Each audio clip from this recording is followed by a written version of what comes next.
Hello everyone, and welcome back to Sleepy Scares. I know many of you tune in to unwind and drift off into a peaceful sleep, so before you settle in, I'd love for you to drop a comment, letting me know where in the world you're listening from. If you're enjoying the episodes, don't forget to leave a like and subscribe to the channel. Now, let's get cozy, relax, and dive right in. Story 1. Deep in the heart of an abandoned forest lay a decrepit carnival, hidden from the world for decades.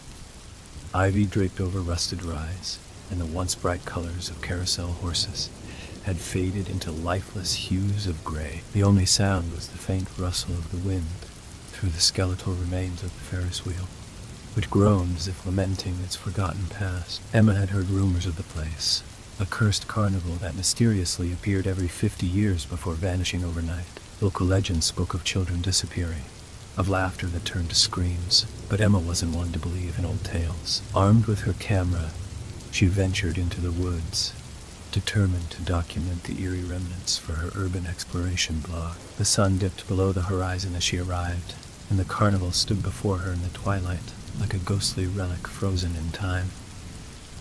A sign swung crookedly above the entrance, its faded letters barely legible. Luna's traveling spectacle. Emma stepped cautiously through the gate, the crunch of dead leaves beneath her boots echoing louder than she expected. The first thing that caught her eye was the merry-go-round, its chipped paint glinting in the faint light of her flashlight. As she approached, the air grew unnaturally cold. Her breath misted in front of her, and an unsettling sensation prickled the back of her neck, as though she were being watched. Emma dismissed the feeling as nerves and focused her lens on the ride. She framed the shot perfectly, but as she clicked the shutter, the carousel jerked to life. The faded horses began their slow, mechanical gallop, and haunting, off-key music poured from the speakers. Her hands trembled, but curiosity got the better of her. She stepped closer, aiming her camera at the eerie spectacle. A sudden giggle echoed behind her, sending a jolt of fear through her chest. She spun around, her flashlight beam slicing through the darkness, but nothing was there. "Hello?" she called, her voice wavering. Silence answered her, thick and suffocating. Emma's instinct screamed at her to leave, but she forced herself to stay. She had come too far to turn back now. Further into the carnival, she found a funhouse, its entrance a gaping clown's mouth frozen in a grotesque grin. The paint was peeling, and the glass eyes of the clown seemed to follow her as she approached. A sign above the entrance read, "Dare to find your reflection." Against her better judgment, Emma entered. Warped mirrors inside reflected her in strange and distorted ways. Too tall, too short, possibly why. As she moved deeper, the reflections grew stranger. One mirror showed her standing perfectly still, though if she was walking. Another showed her face twisted into a silent scream, her mouth unnaturally wide. She tried to laugh it off, but the sound came out hollow. Her unease grew with every step, and the mirrors seemed to close in around her.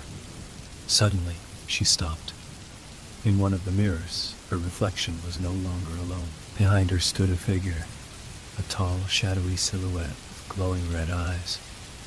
Emma whipped around, her flashlight darting through the dark hallway, but there was nothing there. She turned back to the mirror, and the figure was closer now, its spindly fingers reaching toward her reflection. Panic surged through her.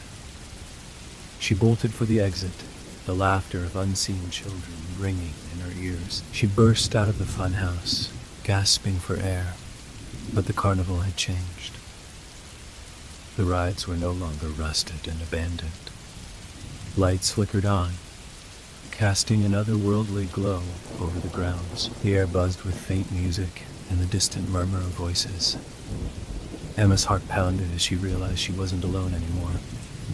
Figures moved among the rides, pale, translucent figures, their faces obscured by the shadows. They wandered aimlessly, their movements jerky and unnatural, as if puppets on invisible strings.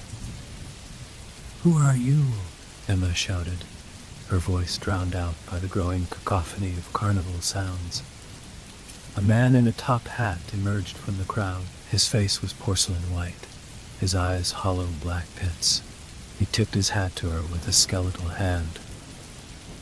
"Welcome, dear guest," he said, his voice smooth yet cold. "You've entered Luna's traveling spectacle. And now you'll never leave." Emma stumbled backward, her mind racing for a way out. She turned and ran, weaving through the carnival, her flashlight flickering. The figures followed her, their steps silent but relentless. She reached the Ferris wheel, which now glowed with vibrant colors. Desperate, she climbed into one of the gondolas, hoping to escape their grasp. The wheel creaked and groaned as it began to turn, lifting her into the air. From her vantage point, she could see the entire carnival.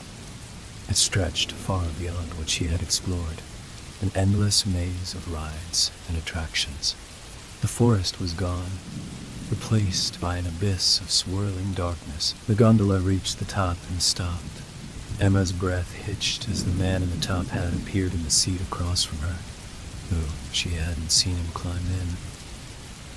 "This is where the show truly begins," he said, his grin stretching unnaturally wide. The gondola lurched violently, and Emma screamed as it plummeted toward the ground. But instead of crashing, she found herself standing in the center of the carnival, surrounded by the pale figures. They circled her, their hollow eyes staring, their mouths opening in unison to emit a soundless scream. Emma fell to her knees, clutching her head as the oppressive silence engulfed her. When she opened her eyes, she was alone. The carnival was dark and lifeless once more, the ride silent and still. She stumbled toward the entrance, her heart pounding with relief as she saw the gate. But as she crossed the threshold, she felt a sharp tug, as if invisible hands were pulling her back. She turned and saw her own face staring at her from the funhouse mirror, trapped and screaming silently. Emma's body froze as her reflection smirked and walked away, leaving her soul behind in the forgotten carnival. Story 2. The village of Greystone sat at the edge of a vast, silent forest, a place no one dared to enter. The trees grew unnaturally tall, their twisted branches forming a canopy so dense that no sunlight could penetrate. Hunters spoke of eerie whispers coming from the woods, of footsteps that didn't belong to them, and of eyes that gleamed in the dark. Amelia had always been drawn to the mysterious, and the forest was no exception. She had grown up hearing the warnings, the tales of those who ventured in and never returned. But the stories only fueled her curiosity. Armed with a lantern and a notebook, she decided to explore the forest under the guise of documenting its flora and fauna. The villagers watched in silence as she approached the forest's edge, their eyes filled with pity and fear. Amelia ignored their stares and stepped into the shadows. The air grew colder the moment she entered, the dense foliage muffling all sound. Even her footsteps seemed swallowed by the earth. She marked trees with red ribbons as she ventured deeper, ensuring she wouldn't lose her way. The deeper she went, the stranger the forest became.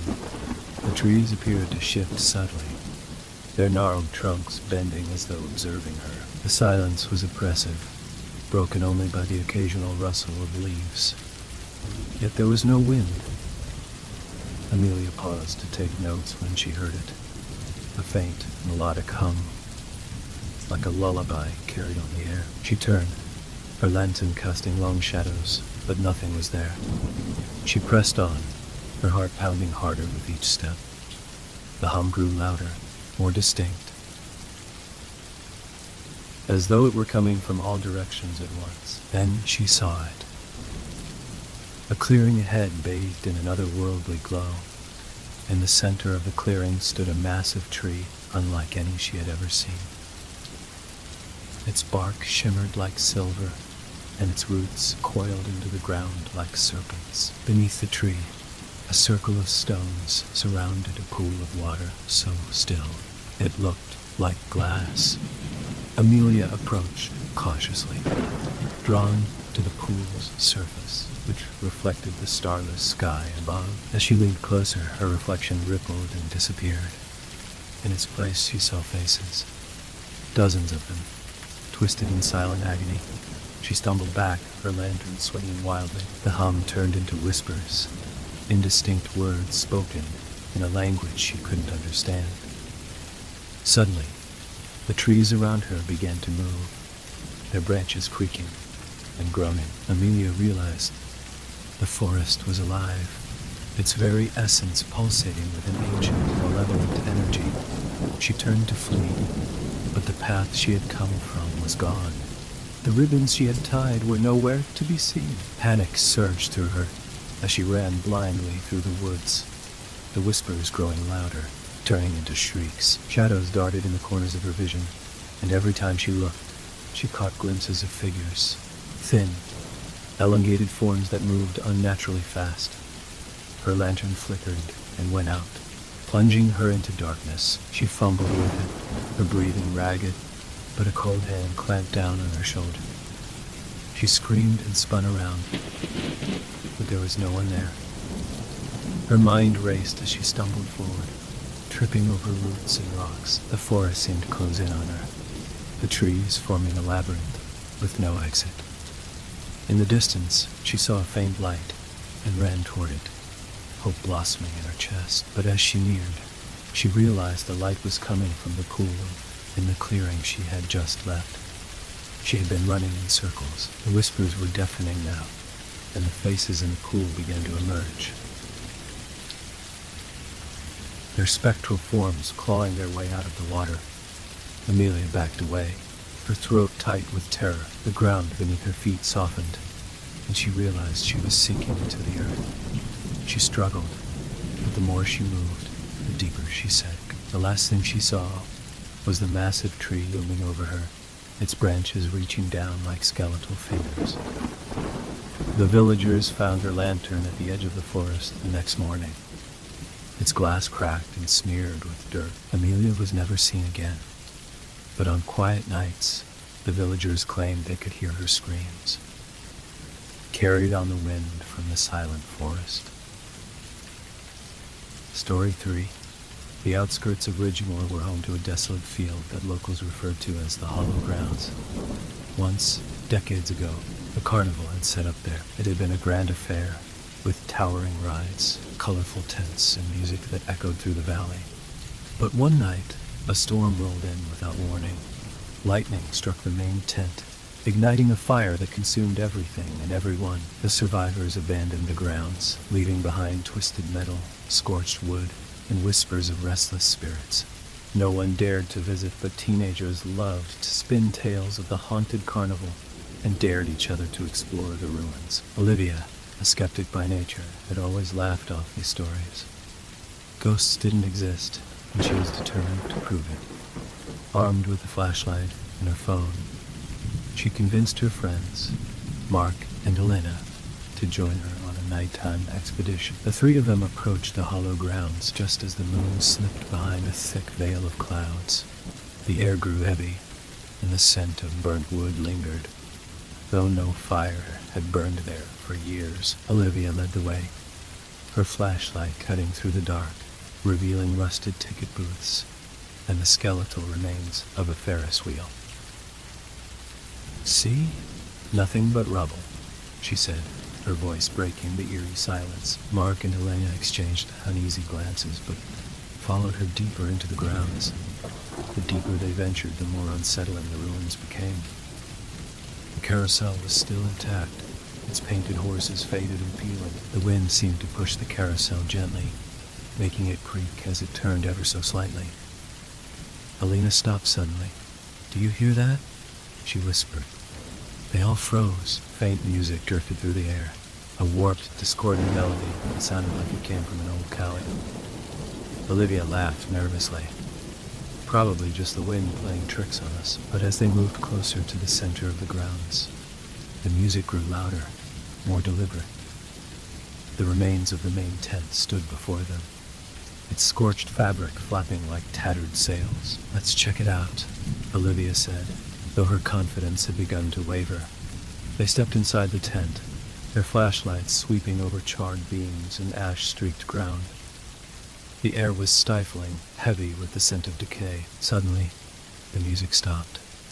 The silence was deafening, broken only by their breathing. Mark pointed his flashlight toward the center of the tent.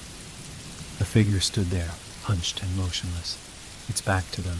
It was dressed in tattered carnival attire, its colors faded to dull grays. Olivia's heart pounded as she tried to convince herself. It was a mannequin left behind, but something about the way it swayed slightly made her stomach churn. "Hello?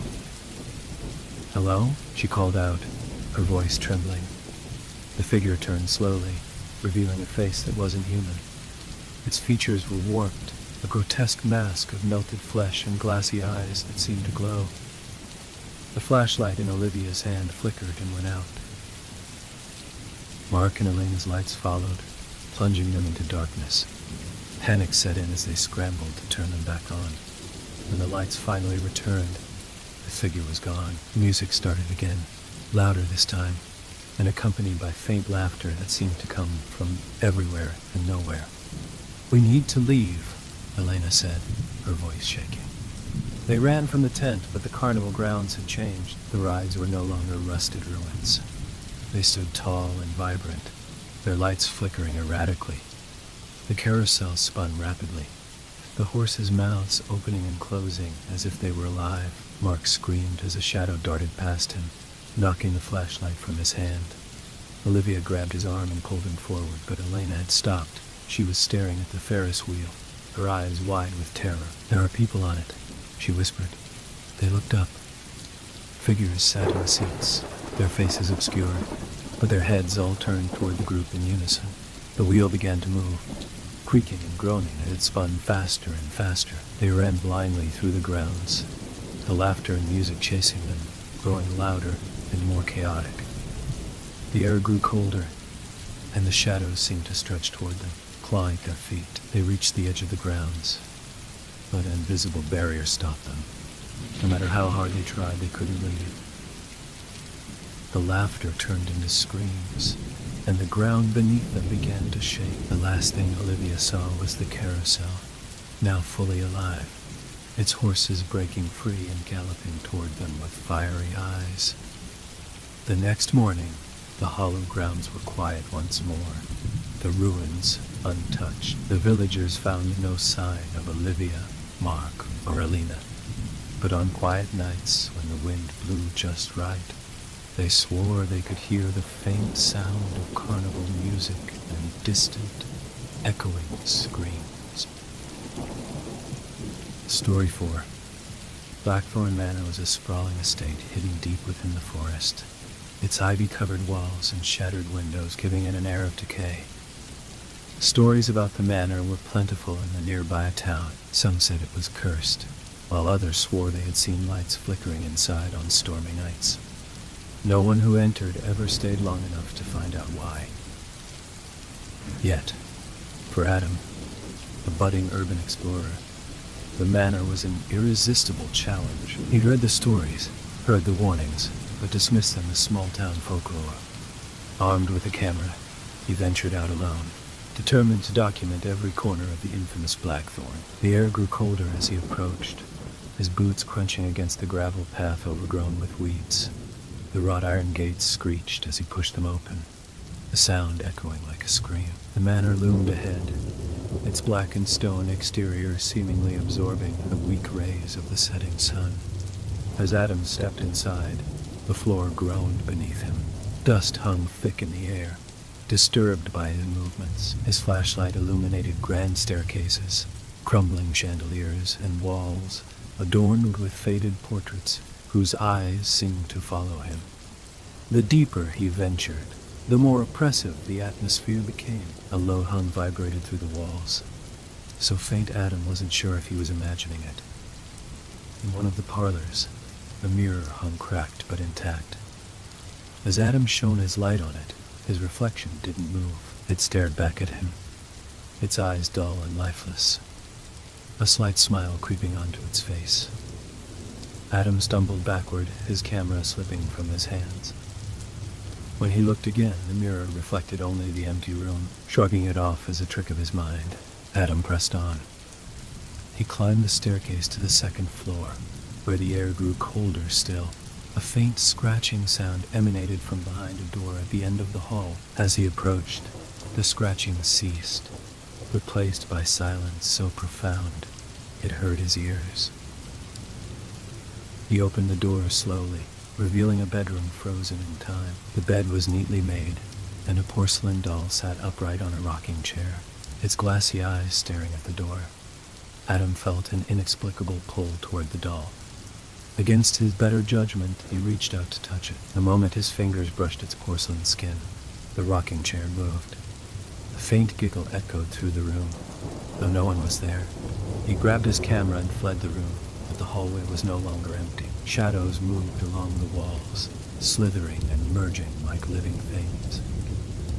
They stretched toward him, long fingers of darkness that seemed to reach for his very soul. Panicking, Adam ran down the stairs, but the manor had shifted. The front door was gone, replaced by an unending hallway lined with doors that creaked open and shut on their own.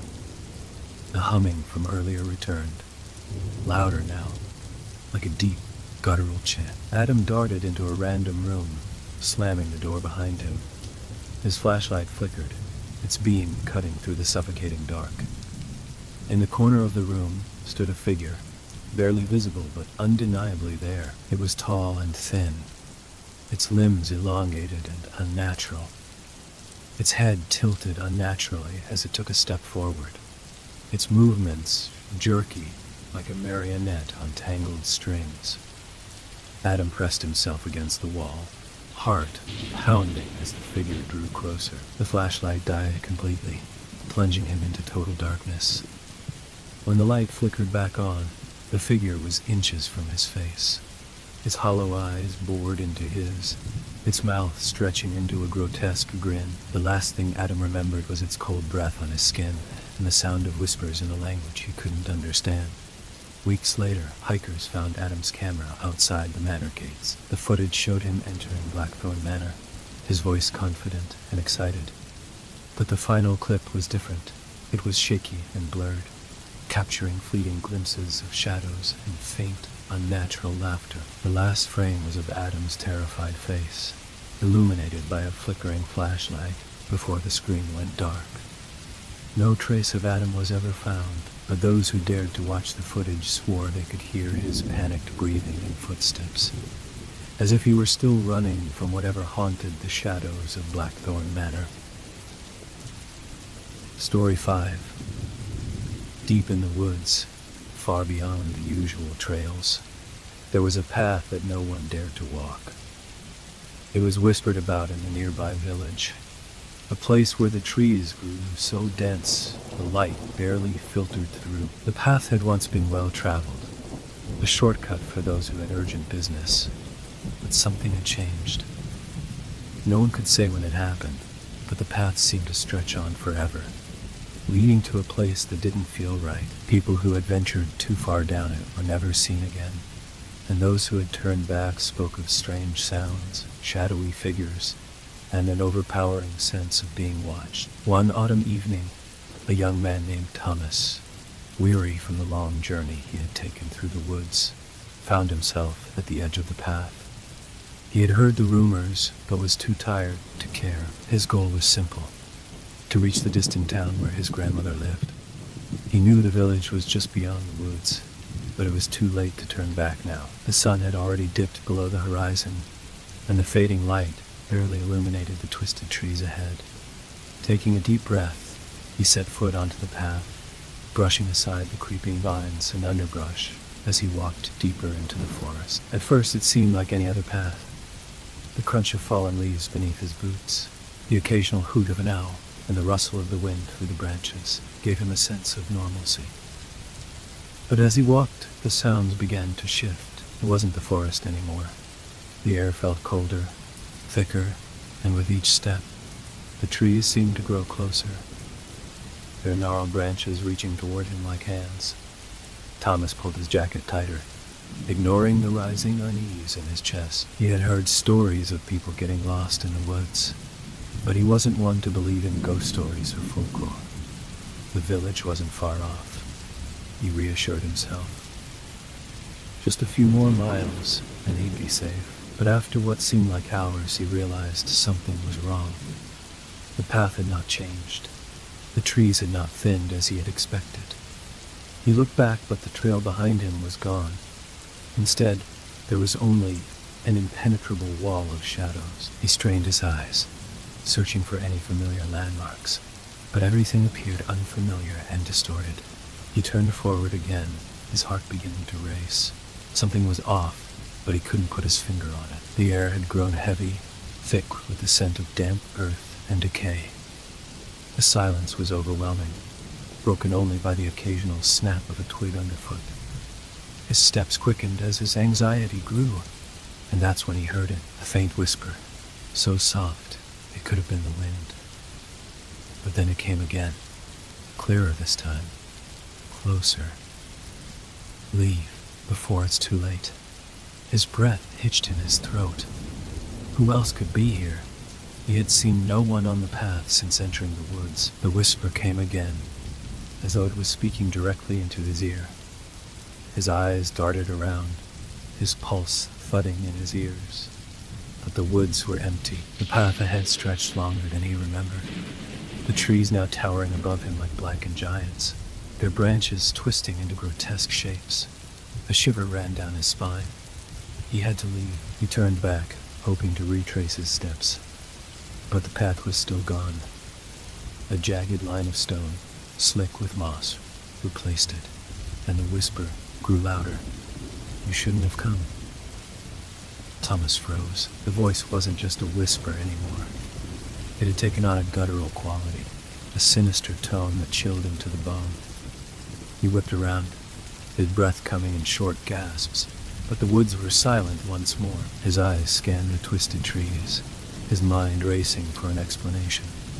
But all he saw were shadows, stretching and contorting in unnatural ways. He wasn't alone. The rustling behind him caught his attention, and before he could react, a figure emerged from the dark. It was tall, impossibly so, its body cloaked in shadows that seemed to melt into the surroundings. Thomas stumbled backward, unable to tear his gaze away from the thing before him. It had no face, only an empty, hollow void where its features should have been. The figure moved without sound, its form twisting in ways that defied nature. Drawing closer to him, "Run," it rasped, its voice as chilling as the wind that howled through the trees. Instinctively, Thomas turned and sprinted, his legs pumping furiously as the figure's presence loomed behind him. His heart thudded in his chest, the sound deafening as he raced through the labyrinth of trees. But no matter how fast he ran, the path never seemed to end. The woods stretched on endlessly, and the figure remained a breath away from him, its whispers filling his mind, growing louder with each step. "Turn around. You can escape."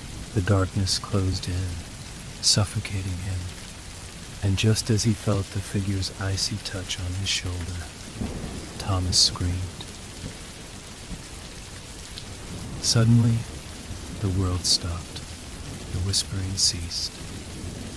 The figure vanished. The air cleared, and Thomas found himself standing at the edge of the forest, the path before him empty and calm. His breath came in ragged gasps, his heart still racing in his chest. His eyes darted around, but everything seemed normal. The village was still, distant, the night peaceful. For a moment, he questioned if it had all been a nightmare, a trick of his mind.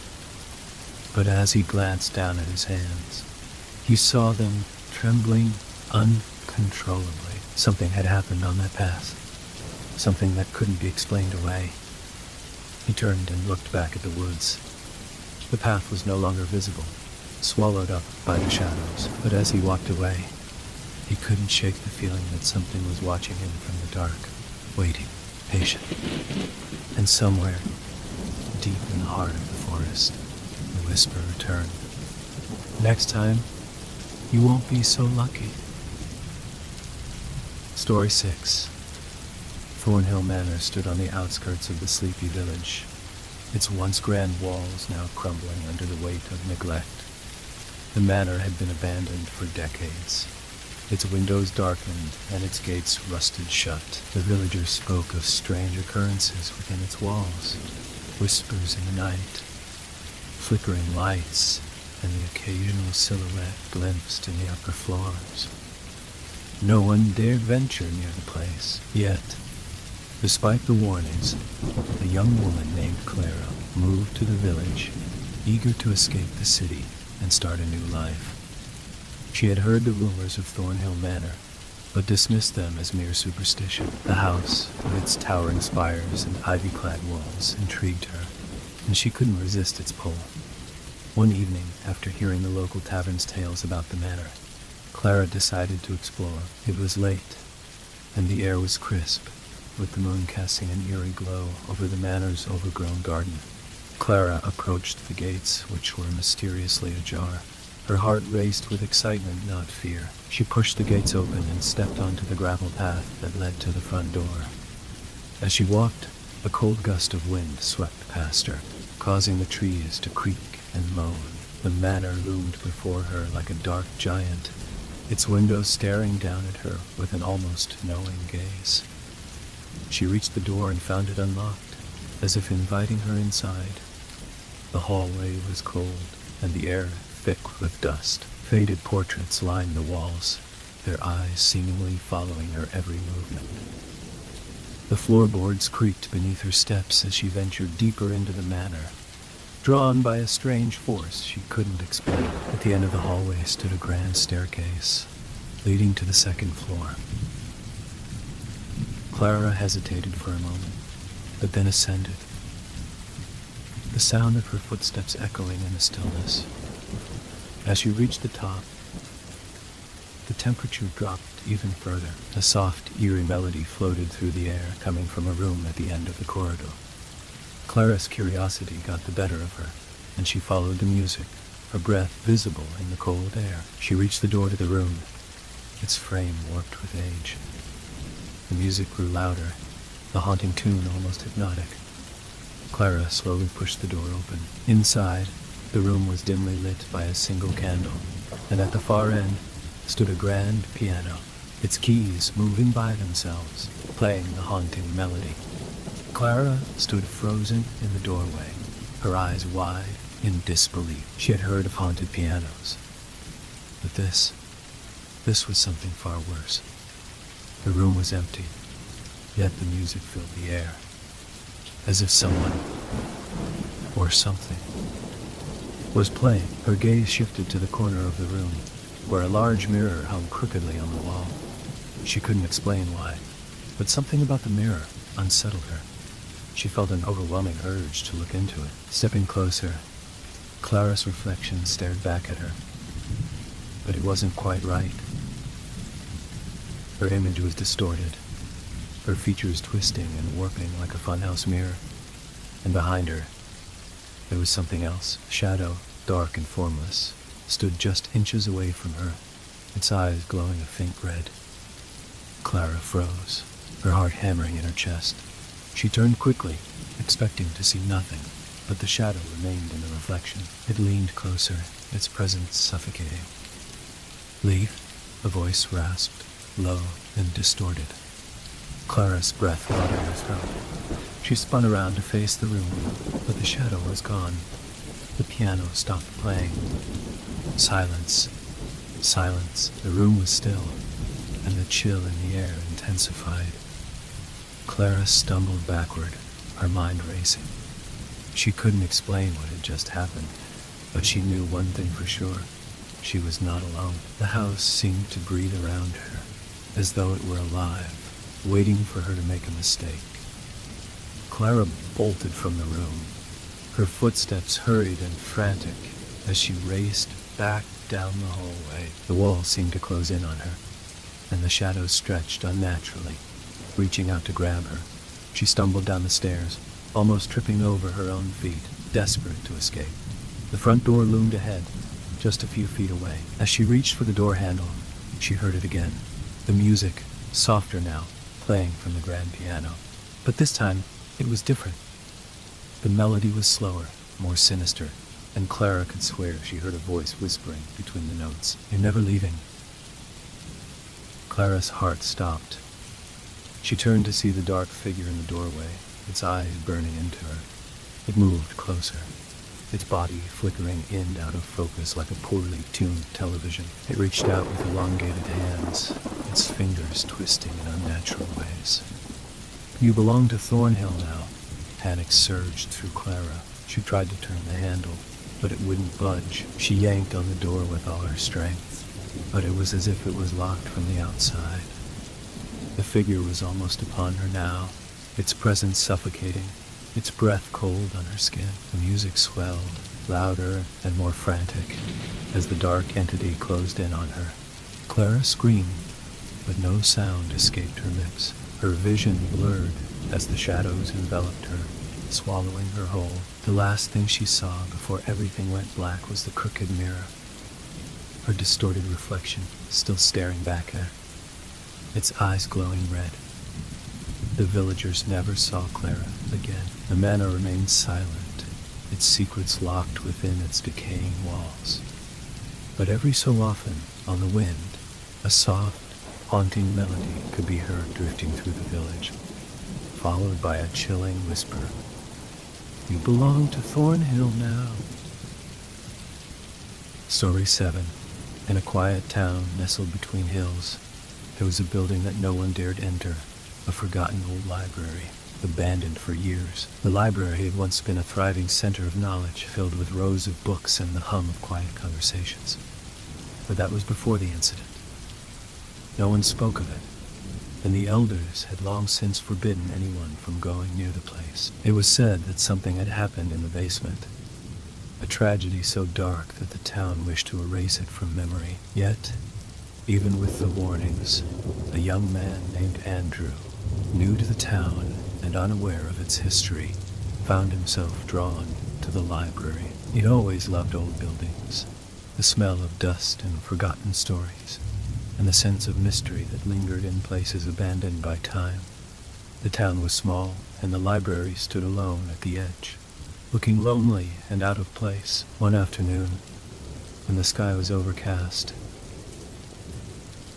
and the wind carried a chill, Andrew decided to venture in.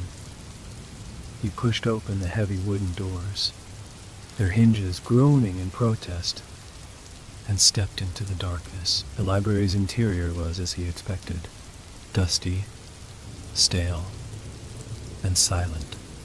Rows of empty shelves stretched out before him, and the once grand architecture now looked sad and decaying. The air was thick, and the smell of mildew lingered in the corners. His footsteps echoed as he walked deeper, running his hand along the shelves, brushing away the cobwebs. He made his way toward the back of the library, where a narrow staircase led down into the basement. The door at the top of the stairs was locked, but it creaked open with a push, revealing a set of steep stone steps leading into the pitch-black darkness below. The air felt cooler here, and a sense of unease crept up Andrew's spine. He hesitated, wondering if he should turn back, but the pull of curiosity was too strong, and with a deep breath, he descended into the basement. The stairs creaked under his weight, each step groaning as though the building itself was protesting his presence. At the bottom, he found a long, narrow hallway, its walls lined with old bookshelves that had been left untouched for decades. The air smelled damp, and the dim light from the small, cracked windows barely illuminated the space. As he walked, the silence was oppressive, the only sound his own breathing and the faint scurrying of rats in the corners. The further he went, the more oppressive the atmosphere became. A strange feeling hung in the air.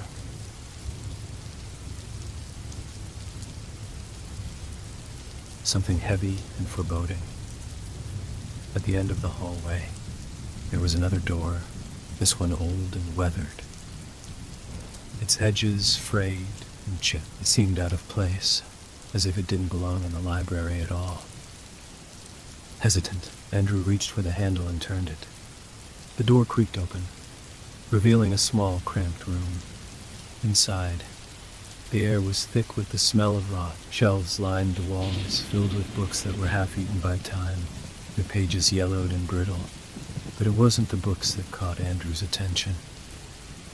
It was the symbols on the walls. Strange, jagged symbols were carved into the stone, their meanings foreign and disturbing.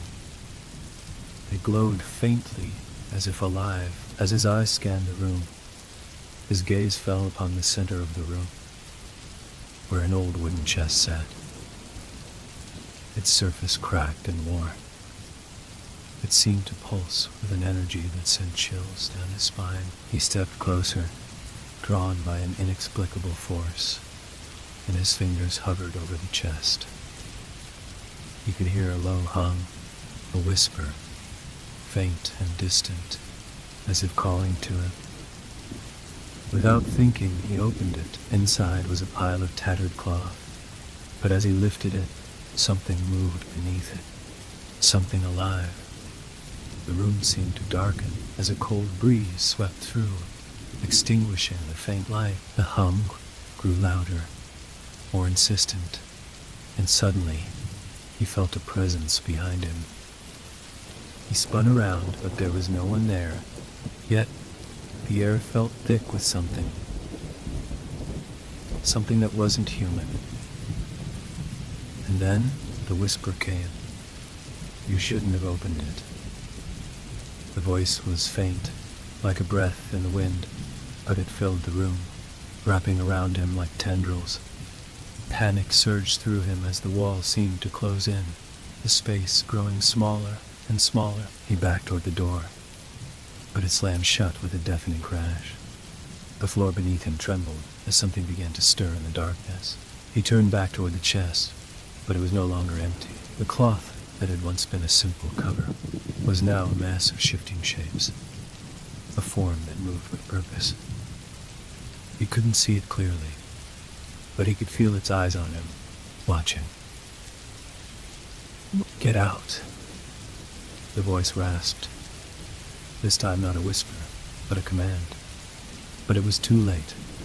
The ground beneath him cracked open, and from the dark something ancient and horrible emerged. It was a mass of twisted, dark limbs, its face a blur of shifting features that seemed to melt into each other.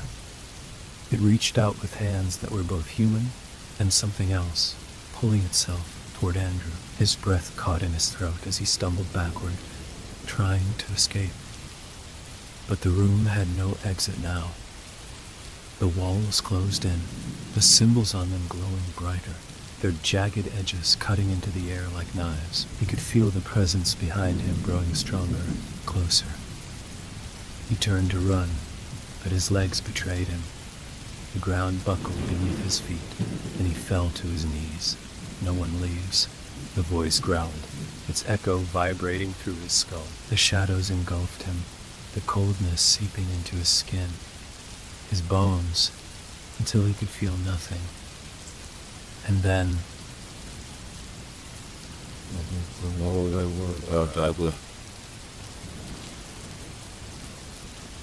The next morning, the townspeople found the library doors open, but no sign of Andrew. The basement remained undisturbed, the chest closed and locked, and the strange symbols on the walls faded to nothing. But from that day on, those who passed by the library would hear faint whispers on the wind. Some swore they saw shadows move in the windows, and on stormy nights the hum of the ancient chest would return, as though the thing inside was still waiting. The curse of the basement had never left. Story 8.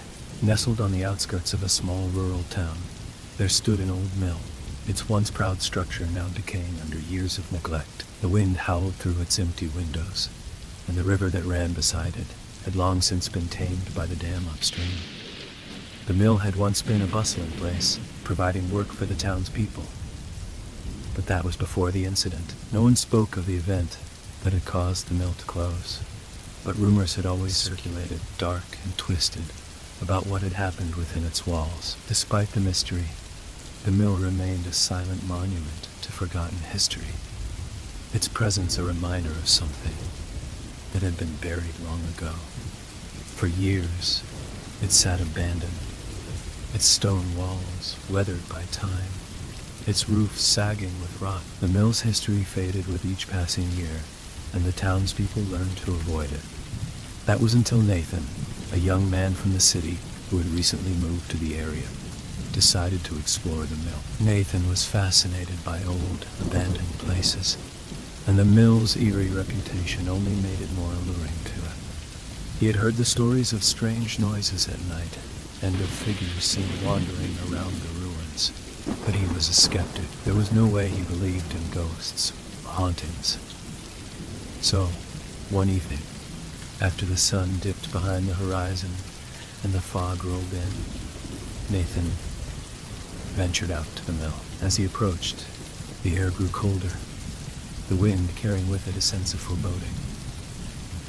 The mill loomed before him, its dark silhouette cast in the pale light of the moon. The sound of rushing water from the river added to the eerie atmosphere, a constant, steady rhythm that seemed out of place in the otherwise still night. Nathan reached the mill's entrance, a large wooden door that had long been rotted away, leaving only a gaping hole in the stone wall. He stepped inside, his flashlight beam cutting through the darkness. The interior was vast, filled with shadows that stretched across the wooden beams and metal gears that had once powered the mill. The air was thick with dust, and the smell of decay clung to everything. He could hear the faint sound of dripping water echoing from somewhere deeper inside. Nathan's heart began to race as he moved further into the mill. The floor creaked under his weight, and the beam of his flashlight flickered. He paused, scanning the dark corners of the room.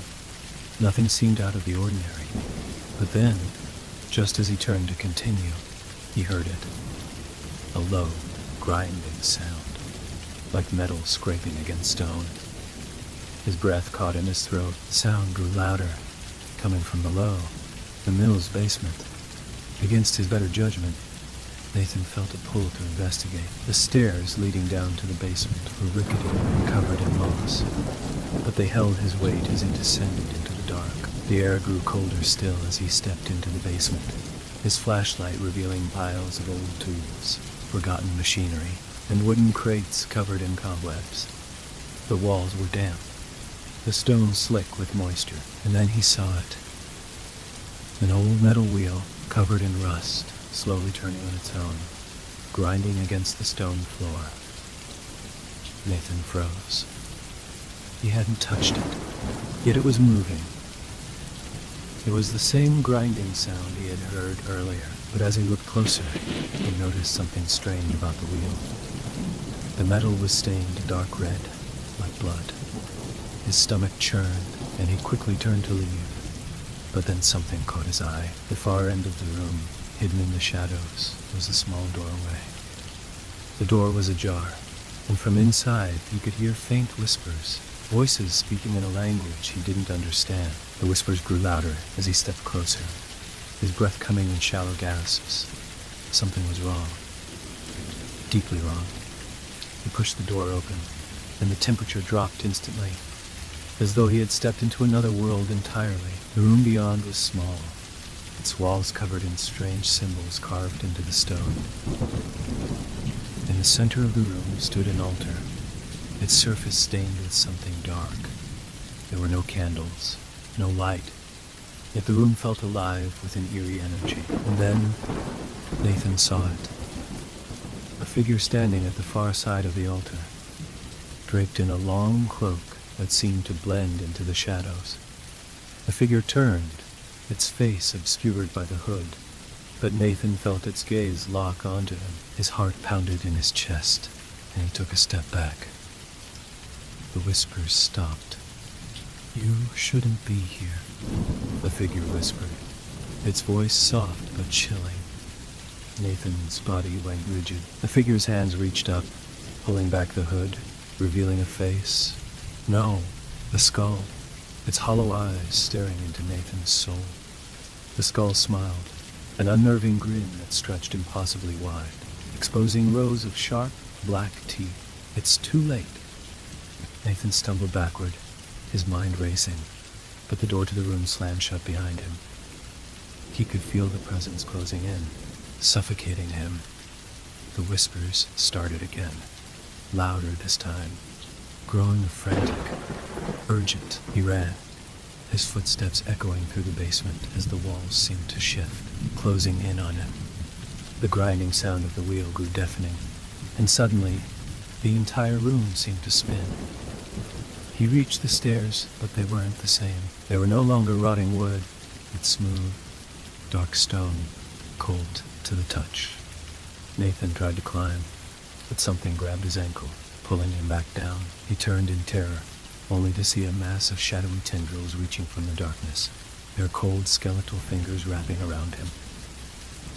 His body froze, his heart hammering in his chest, but no matter how hard he struggled, he couldn't break free. The whispers filled his ears, growing louder and louder until they drowned out everything else. And then, everything went silent. When the town awoke the next morning, the mill was just as it had always been, silent and still. But when they went to the basement, Nathan was gone. No sign of him remained, not even a trace of his presence. The whispers, though, could still be heard, drifting through the air like a lingering memory, and the wheel, now completely still, remained stained with dark red. The mill had claimed another soul. Story 9. In a remote part of the countryside, there was an old, forgotten road that cut through dense forest and winding hills. The road was barely visible, overgrown with weeds and roots, and most people in the nearby village avoided it entirely. The locals would tell tales about the road, warning travelers to stay far away, but no one truly knew the story behind it. The only thing everyone could agree on was that the road had never felt right. Some said it was cursed, others claimed it was haunted, and a few insisted that it led nowhere at all. The road was just silent. Cars would often break down when they traveled too far along it, and the sounds of nature, birds, wind, rustling leaves, would suddenly stop as though the world held its breath. But none of that deterred Jason. He had always been one to scoff at superstitions, believing that the road was just a relic of time, forgotten by modern travel. He had recently moved to the area, and after hearing whispers from the townsfolk about this eerie, silent road, he became intrigued. One evening, as the sun dipped below the horizon and the shadows grew long, Jason decided to take a walk along the road. He figured he'd see what all the fuss was about, and in the quiet solitude of dusk, he didn't feel particularly worried. The road stretched out before him, winding through the thick trees and disappearing into the growing darkness. It felt as if the air itself had become thicker, heavier. There was no sound, not a single chirp from a bird or rustle of an animal. It was unsettling, but Jason dismissed it as the usual quiet of the countryside at night. As he walked further, the atmosphere seemed to shift. The path became more narrow, the trees closing in on either side, their gnarled branches reaching out like skeletal fingers. The road itself seemed to stretch on endlessly, and yet, Jason couldn't shake the feeling that he wasn't moving forward at all. Every few steps, the ground beneath him seemed to shift, making the journey feel more arduous than it should. His mind raced with thoughts of turning back, but curiosity pushed him forward. He couldn't help but wonder where the road would take him. That was when he saw it, a figure standing in the distance, just barely visible against the backdrop of darkening trees. At first, he thought it was a person, perhaps another wanderer, but as he drew closer, his stomach twisted in unease. The figure didn't move. It was as still as a statue, standing perfectly in the middle of the road. Jason's pace slowed, his instincts screaming at him to turn around. The figure held his attention. The closer he got, the more he realized that it was no ordinary person. The figure was hunched, its back arched unnaturally, and its limbs appeared to stretch too long, too thin. A hood obscured its face, but from underneath the fabric, a faint red glow emanated.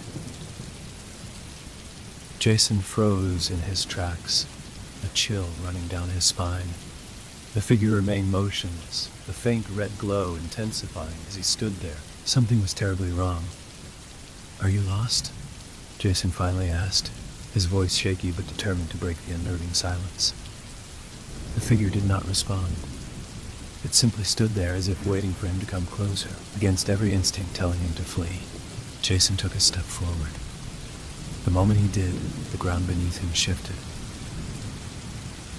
It wasn't just a subtle shift, but a sudden, overwhelming force that jerked him to the side. He stumbled, barely catching himself, but as he did, he realized that the road had changed.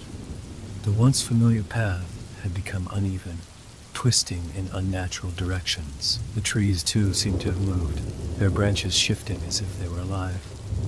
Jason's heart pounded in his chest. This was no ordinary road. Something was guiding him, something far darker than he could understand. His breathing quickened as he turned to look back, but the figure was gone. He wasn't sure if it had moved or if it had never been there at all, but he could feel its presence now, lurking in the darkness, watching him. Jason didn't look back. He ran, his feet pounded against the rough ground as the trees seemed to close in around him. The road twisted, leading him in a direction he couldn't fathom. Every turn felt wrong, every step carrying him further away from the village, further into an abyss that he couldn't escape. The silence was suffocating, and the red glow returned.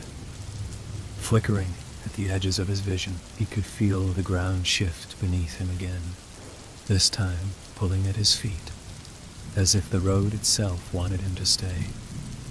His legs burned, his breath ragged, but he didn't dare slow down. And then, just as the weight of exhaustion seemed to take over, the road opened up. The trees parted, revealing a clearing.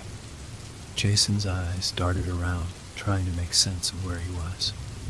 But there was no sense to be made. The clearing was empty, save for a single stone circle in the center. The ground was cracked, dry, and brittle, and the air around the circle felt heavy, unnaturally still. It was then that he saw them, dozens of figures standing just outside the circle. They were cloaked, their faces hidden, but their eyes burned with that same unsettling red glow. The figures stood motionless, staring at him, their presence suffocating. Jason's heart nearly stopped. The air seemed to vibrate with an ancient energy, and he knew, deep down, that he was trapped. The figures began to move toward him, their steps silent but deliberate. Panic surged through him. He couldn't breathe, couldn't think, could only feel the intense pressure building around him as they closed in. He turned to run, but the ground beneath him cracked wide open, swallowing his feet. The darkness pulled at him, and in that moment, he realized the truth. The road didn't lead anywhere. It had never led anywhere. It had only been a path to the void. The last thing he saw was the red glow in the eyes of the figures. And the last thing he heard was the faint, mocking whisper of the road itself. "You will never leave." Story 10. In a small village, tucked between rolling hills and thick forests, there was a tree that everyone avoided. It wasn't just any tree. It was the hollow oak, towering above the rest of the trees. Its massive trunk was hollowed out, with a dark opening large enough for a person to fit inside. The villagers whispered stories about it, tales passed down from generation to generation, each one darker than the last. Some said the tree was cursed. Others claimed it was a portal to another world, but all agreed on one thing. The hollow oak was not to be approached after dark. That's exactly what made it so appealing to Thomas, a curious and headstrong young man. Thomas had grown up hearing the stories of the hollow oak. He had always been skeptical, dismissing the tales as mere superstition. But now, as an adult, he felt the pull to uncover the truth for himself. One cold autumn evening, just as the sun dipped below the horizon, Thomas set out to find the hollow oak. The wind whispered through the trees, and the forest around him felt strangely quiet, as though holding its breath. He reached the tree just as the last light of day faded. The hollow oak loomed before him, its massive branches twisting into the sky, dark and ancient. The hollow opening stared back at him like a gaping mouth. Despite the chill that crept down his spine, Thomas stepped closer. He had to see what was inside. The moment he crossed the threshold of the tree's trunk, the air grew thick, heavy, and cold. The world outside seemed to fade into a deep silence. He paused, but the desire to uncover the mystery of the tree pushed him forward. With each step he took deeper into the hollow, he felt the weight of the forest closing in around him. The shadows seemed to move on their own, flickering at the edges of his vision. As he ventured further, the narrow passage inside the tree seemed to stretch longer and longer, until the air felt suffocating. Thomas's heart began to race. He wanted to turn back, but something inside him, something primal, urged him forward. Suddenly, he stumbled into a large cavern. It wasn't natural. The walls of the cavern were smooth, almost polished, as if shaped by something not of this world. The floor was covered in a soft, black moss that seemed to pulse with a life of its own. The air was thick with an unnatural, cloying smell, and the distant sound of dripping water echoed through the chamber. And then he saw it.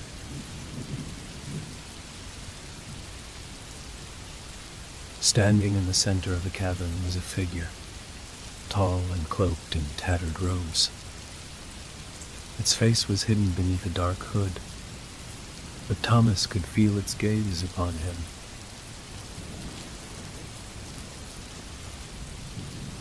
Heavy and unyielding, he froze, his body trembling, unable to move or speak. The figure's hands extended, long fingers that seemed to stretch unnaturally, beckoning him forward. Without thinking, Thomas took a step closer. He couldn't stop himself, though every instinct in his body screamed to turn and run. But the figure was pulling him, guiding him towards something deeper in the cavern. "You have come," the figure's voice echoed, hollow and distant. Yet it felt like it was coming from within his very mind. "We have been waiting." Thomas's mouth went dry, and a chill crawled up his spine. "Waiting for what?" he managed to whisper. The figure's hood slowly turned, and for the first time, Thomas saw the face beneath it. It wasn't human. Its skin was pale, almost translucent, stretched tight over sharp, hollow bones. Its eyes were black pits of darkness, endless and void of emotion.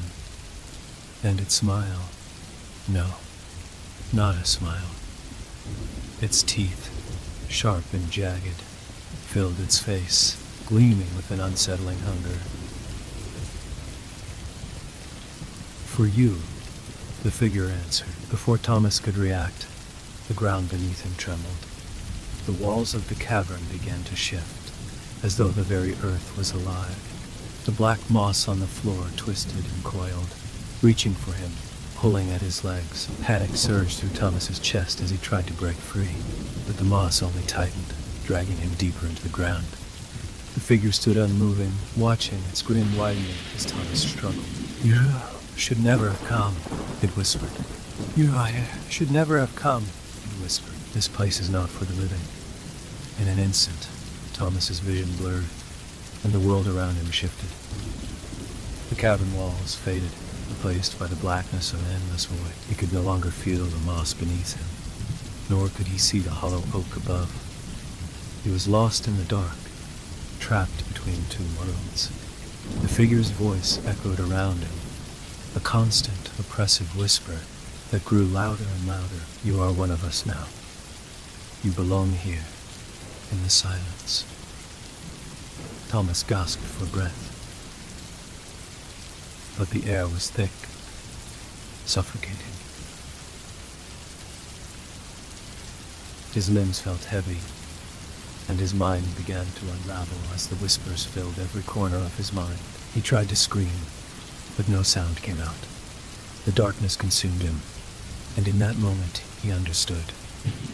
A hollow oak was no mere tree. It was a doorway, a portal that led to a place beyond time, beyond reality, a place where the lost souls of the forest were trapped, forever bound to the darkness. And now, he too was a part of it.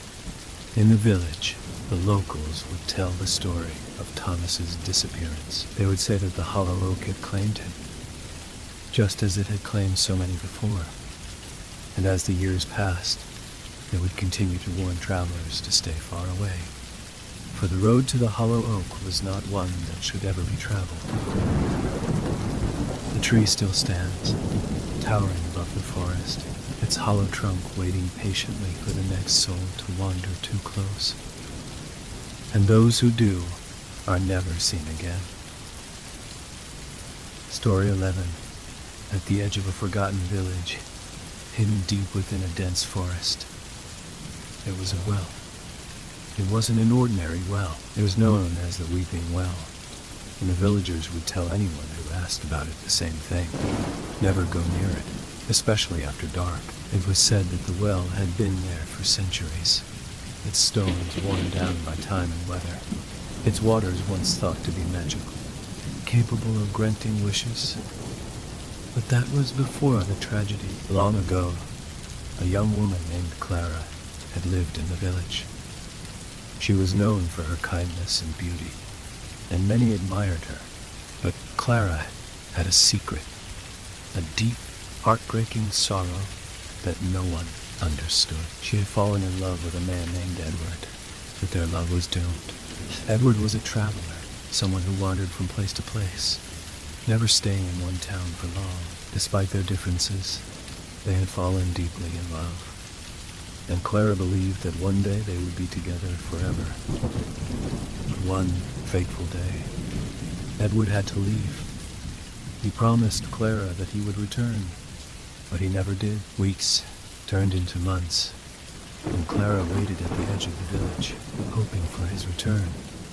As the seasons changed, so did the villagers' opinions. Some said that Edward had abandoned her, while others whispered that he had been taken by something far darker. But Clara refused to believe it. She believed with all her heart that he would come back. One night, driven by desperation and grief, Clara made her way to the well.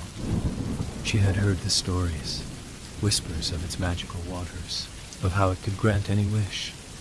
Perhaps if she asked, it would bring Edward back. She knelt by the edge of the well, her eyes full of tears as she whispered her wish into the dark waters. "Please, bring him back to me," she begged. The wind howled through the trees, but the well remained silent. Clara's heart sank. She didn't know why she believed in the stories, but something inside her told her she had to try. She stood up, tears falling from her eyes, and turned to leave. But as she stepped away from the well, something strange happened. A soft, sorrowful sound echoed from within it, a quiet, haunting weeping. Clara froze, her heart racing. It was as if the well itself was crying for her. The sound grew louder, and Clara stepped closer, leaning over the edge to peer into the darkness. The weeping continued, low and mournful.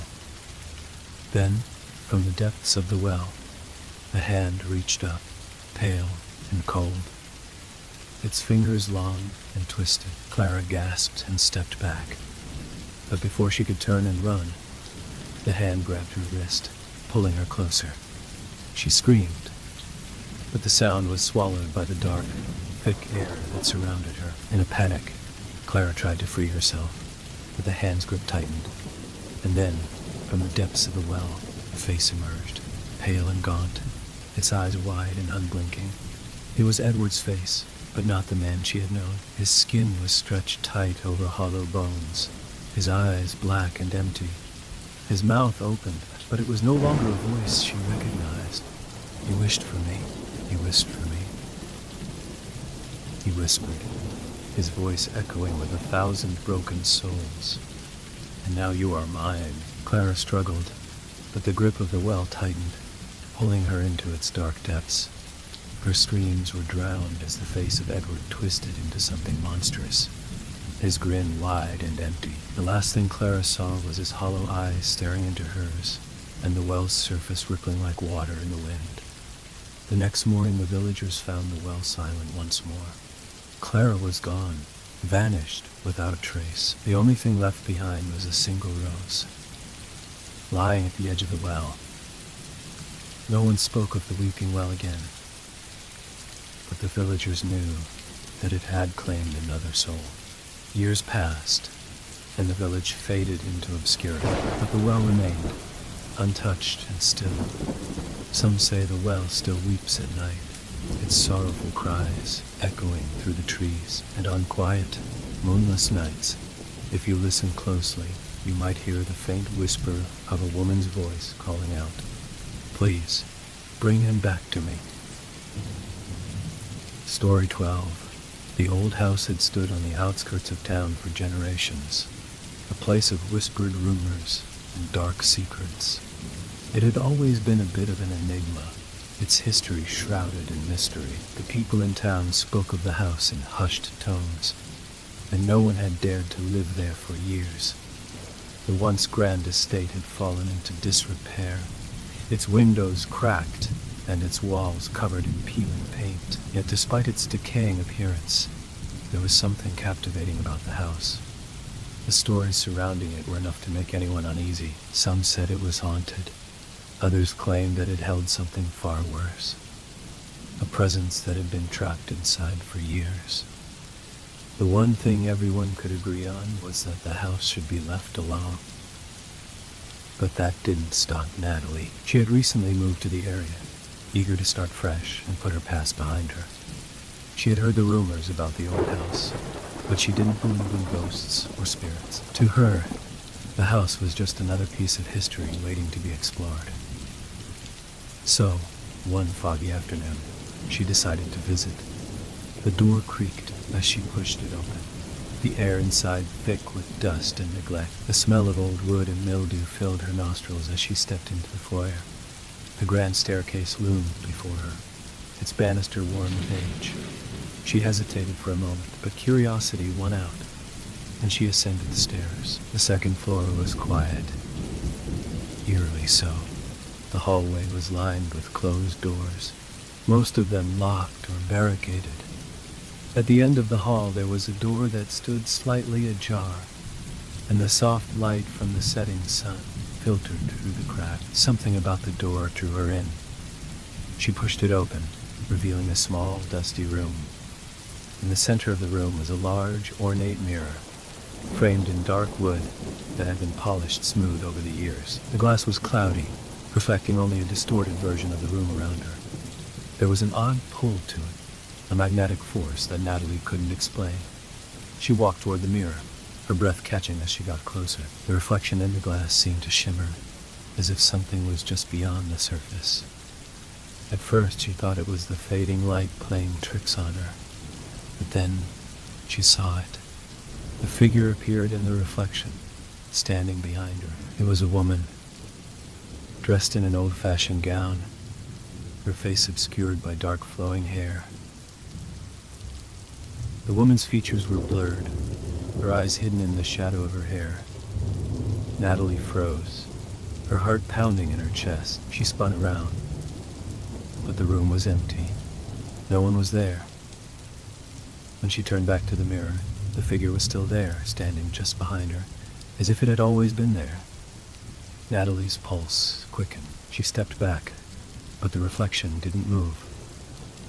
The woman in the mirror remained still, her head slightly tilted, as if waiting. The air in the room grew colder, and Natalie could feel a heaviness settling over her. She had to get out. She turned to leave, but her gaze lingered on the mirror for just a second too long. The woman in the reflection moved. Slowly, deliberately, she raised her hand and pressed it against the glass. Natalie gasped. Natalie gasped. The woman's fingers left a mark on the mirror, as though the glass had become a living thing. But before Natalie could react, the figure's face came into view. Pale, gaunt, with hollow eyes that stared directly into her soul. The woman's mouth opened, but no sound emerged. It was then that Natalie realized the truth. The woman wasn't just in the mirror. She was trapped within it, her face twisted in eternal agony. The woman's hand began to slide down the glass, her long fingers trailing behind her as though she was reaching out, trying to escape.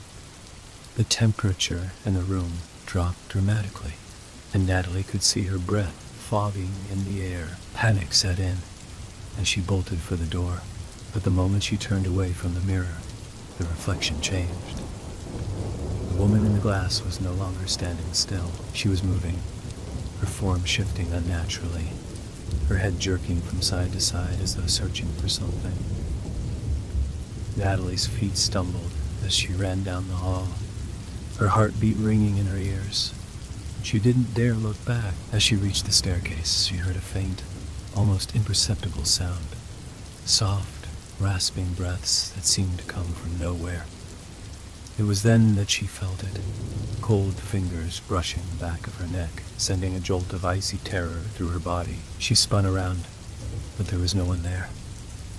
The house was silent once more, but the oppressive feeling of being watched lingered in the air. Natalie rushed out of the house, her legs shaking as she stepped into the cool evening air. She didn't look back, but even as she walked away, she could still feel the cold presence of the woman in the mirror, her hollow eyes following her, always watching. After that night, Natalie never returned to the house. The villagers continued to speak of the mirror in the attic, of the woman who had been trapped there for years, her soul forever bound to the glass. And though the house stood empty, the whispers of the past lingered in the air, a warning to anyone who might be foolish enough to enter. Story 13. In a village nestled deep in the woods, there was a legend passed down through generations.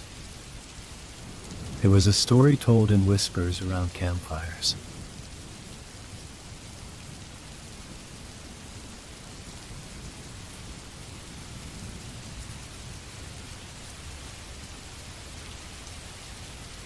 It was the tale of the story began with a man named Samuel, a woodsman who lived alone in the forest. He had grown up in the village, but as time went on, he became more and more withdrawn. He built his cabin deep in the woods, away from the village, and only ventured into town when he needed supplies. The villagers knew little about him, except that he was quiet and kept to himself. But one night, something changed. Samuel had been chopping wood deep in the forest when he noticed a strange glow through the trees. It wasn't the warm glow of a campfire, nor the faint light of the moon. This was something different, something unsettling. Curiosity got the better of him, and he followed the light, cutting through the underbrush until he came upon a clearing. In the center of the clearing stood an old lantern, hanging from a crooked post. The light it emitted was dim, but it cast eerie shadows across the ground. Samuel had never seen the lantern before, and he felt a chill run down his spine as he stared at it. There was something wrong about it. Something that made him uneasy. As he approached the lantern, he heard a soft rustling behind him. He turned quickly but saw nothing. His heart raced. "Hello?" he called out. But there was no answer, only the sound of the wind through the trees. Shrugging off the feeling, Samuel reached for the lantern. The moment his fingers brushed the cold metal, the ground beneath him trembled. He stumbled backward, his breath catching in his throat. The lantern flickered, its light growing brighter, and then a voice, guttural and distant, whispered his name. Samuel. The voice echoed in his ears, sending a shiver through his body. He turned to run, but his legs froze, as though the very air had turned to stone. The voice came again, louder this time, and closer. Samuel, you took it. The lantern's light grew brighter still, blinding him with its unnatural glow. The trees around him seemed to twist and bend, their forms warping into grotesque shapes. Shadows shifted in the corner of his vision, moving like living creatures. And then, in the light of the lantern, Samuel saw it, a figure, standing just beyond the clearing. It was tall and gaunt, its face hidden beneath a dark hood. Its body seemed to sway unnaturally, as though it was part of the shadows themselves. Samuel tried to move, but his feet were rooted to the ground. The figure stepped closer, its long, bony fingers reaching out toward him. You took what was never yours, the voice hissed. Now you belong to me. Panic surged through Samuel's chest as the figure's cold fingers grazed his skin. He screamed. The sound was swallowed by the dense forest, absorbed by the oppressive silence that surrounded him. The lantern's glow intensified, and the shadows seemed to close in around him, wrapping him in their darkness. His vision blurred, and the last thing he saw before he lost consciousness was the twisted figure, its face now inches from his own, eyes empty and hollow, staring into his soul. The next morning, the villagers found the clearing empty. The lantern was gone, and Samuel was nowhere to be found. His cabin stood silent in the woods, his axe abandoned in the yard. No one spoke of Samuel after that, and the legend of the lantern in the woods grew even darker. They say that every night, when the moon is hidden behind clouds, the lantern returns, its dim light flickering in the darkness. And if you listen closely, you can hear the whisper of a name, a warning carried on the wind. Samuel. And anyone foolish enough to follow the light is said to disappear, never to be seen again, claimed by the figure that haunts the woods. Story 14. There was a small, secluded village nestled in a valley, surrounded by dense woods. The villagers rarely spoke of the forest. It was known to be cursed, an untamed wilderness that no one dared enter after dark. The forest had an unsettling air about it, thick with ancient trees that blocked out the sun, casting long, twisted shadows across the forest floor. Children were warned never to wander too far from the village's edge, and even the adults would only venture into the forest when necessary, always with a sense of dread hanging over them. The elders spoke of strange occurrences, of people who had gone into the woods and never returned. Some said it was the work of spirits. Others believed it was something much darker, a presence that lurked in the shadows, watching and waiting. For years, these stories were nothing more than whispers carried on the wind, until one fateful autumn night, when a group of young villagers decided to prove the old tales wrong. They were adventurous, eager to challenge the superstitions that had ruled the village for generations. The group consisted of 4 friends, Emma, Jack, Lily, and Mark. They had grown up hearing the stories, but they had grown skeptical over time. "It's just a forest," Emma said one evening, her voice filled with defiance. "There is nothing to be afraid of. If there were really spirits or whatever, they wouldn't let anyone come back out." "You're right," Jack agreed, his smile confident. "Let's go into the woods tonight after sunset. We'll show the village there is nothing to fear." Mark and Lily hesitated, but they were caught up in the excitement of the challenge. And so, under the cover of night, the 4 friends set out toward the forest's edge. The moon was a thin crescent, casting little light over the land, and the wind howled through the trees, creating eerie noises that sent chills down their spines. The woods were quiet, too quiet, as if the very air held its breath. The group pressed on, the underbrush crunching beneath their feet, the dark branches of the trees reaching out like skeletal hands. After what felt like hours, they reached the heart of the forest. It was a clearing where the trees parted to reveal a small, stagnant pond.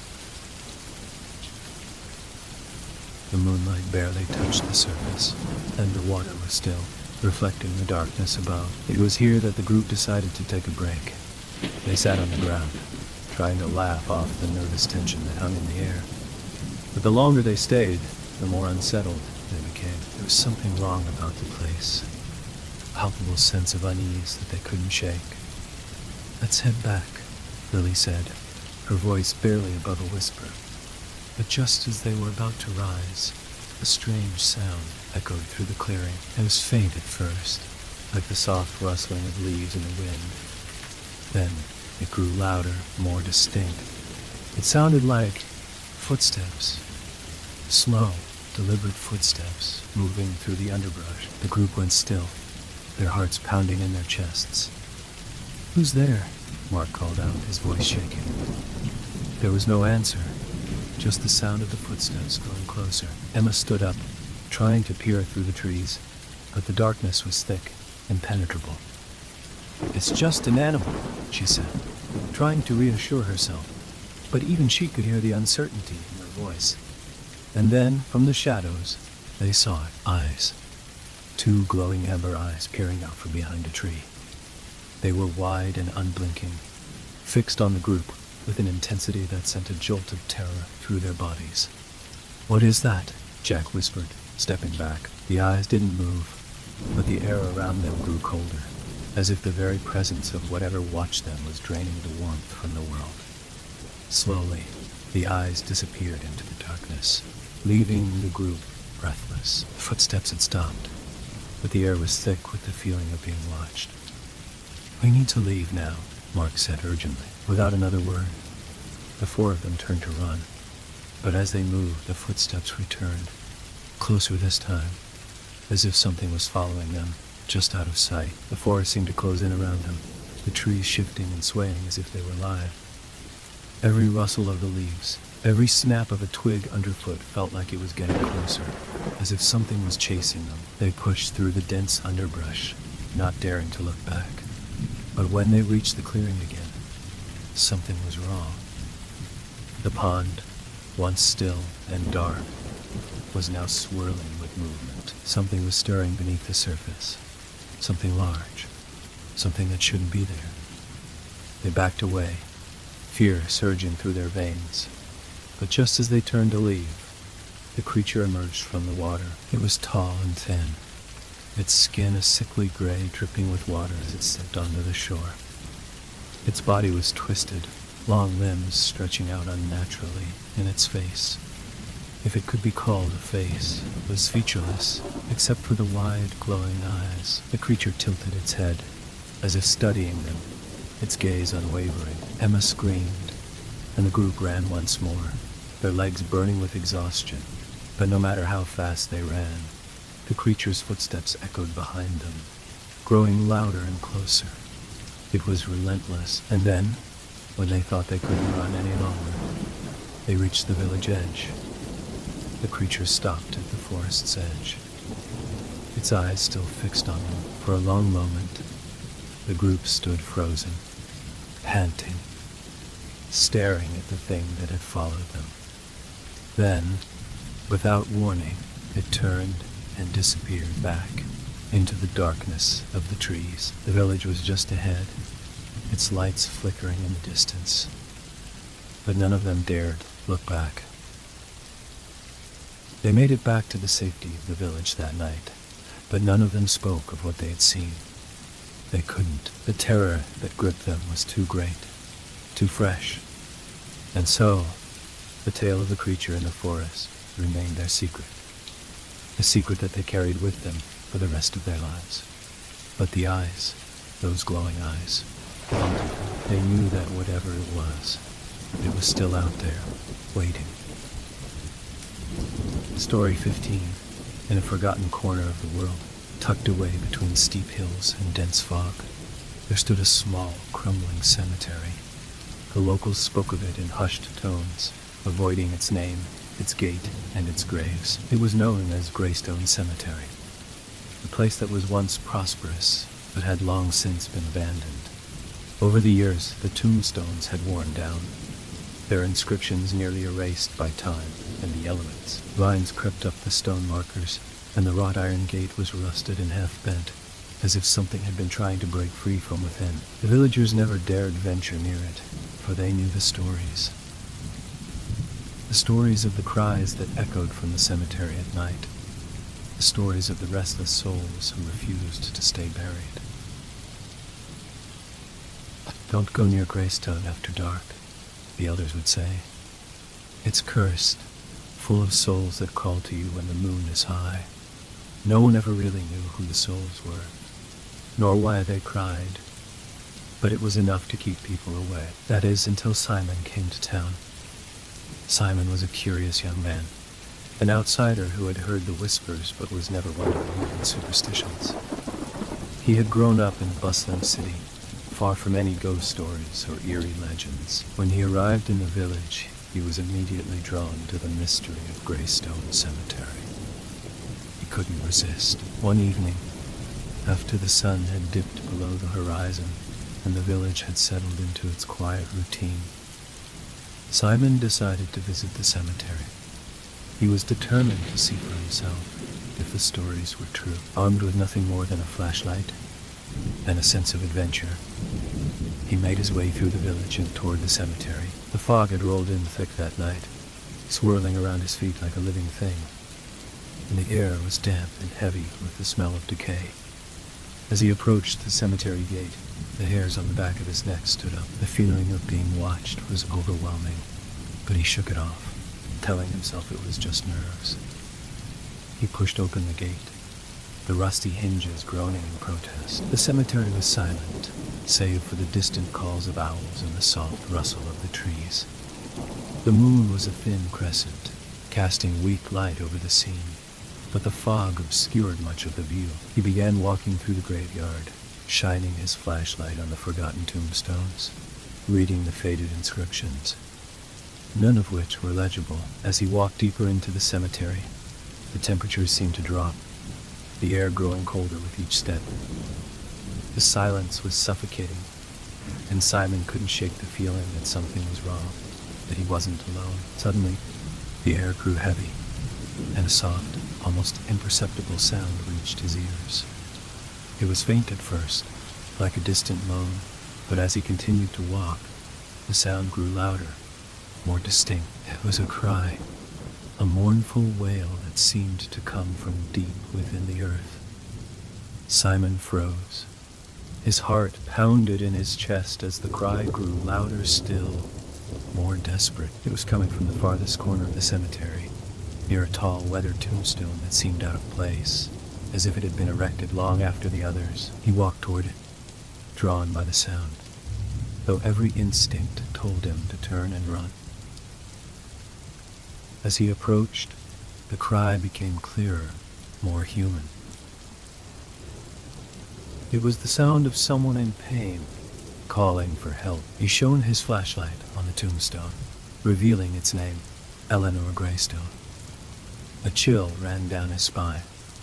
The name was familiar, and as he stared at the stone, he realized it was the source of the cries.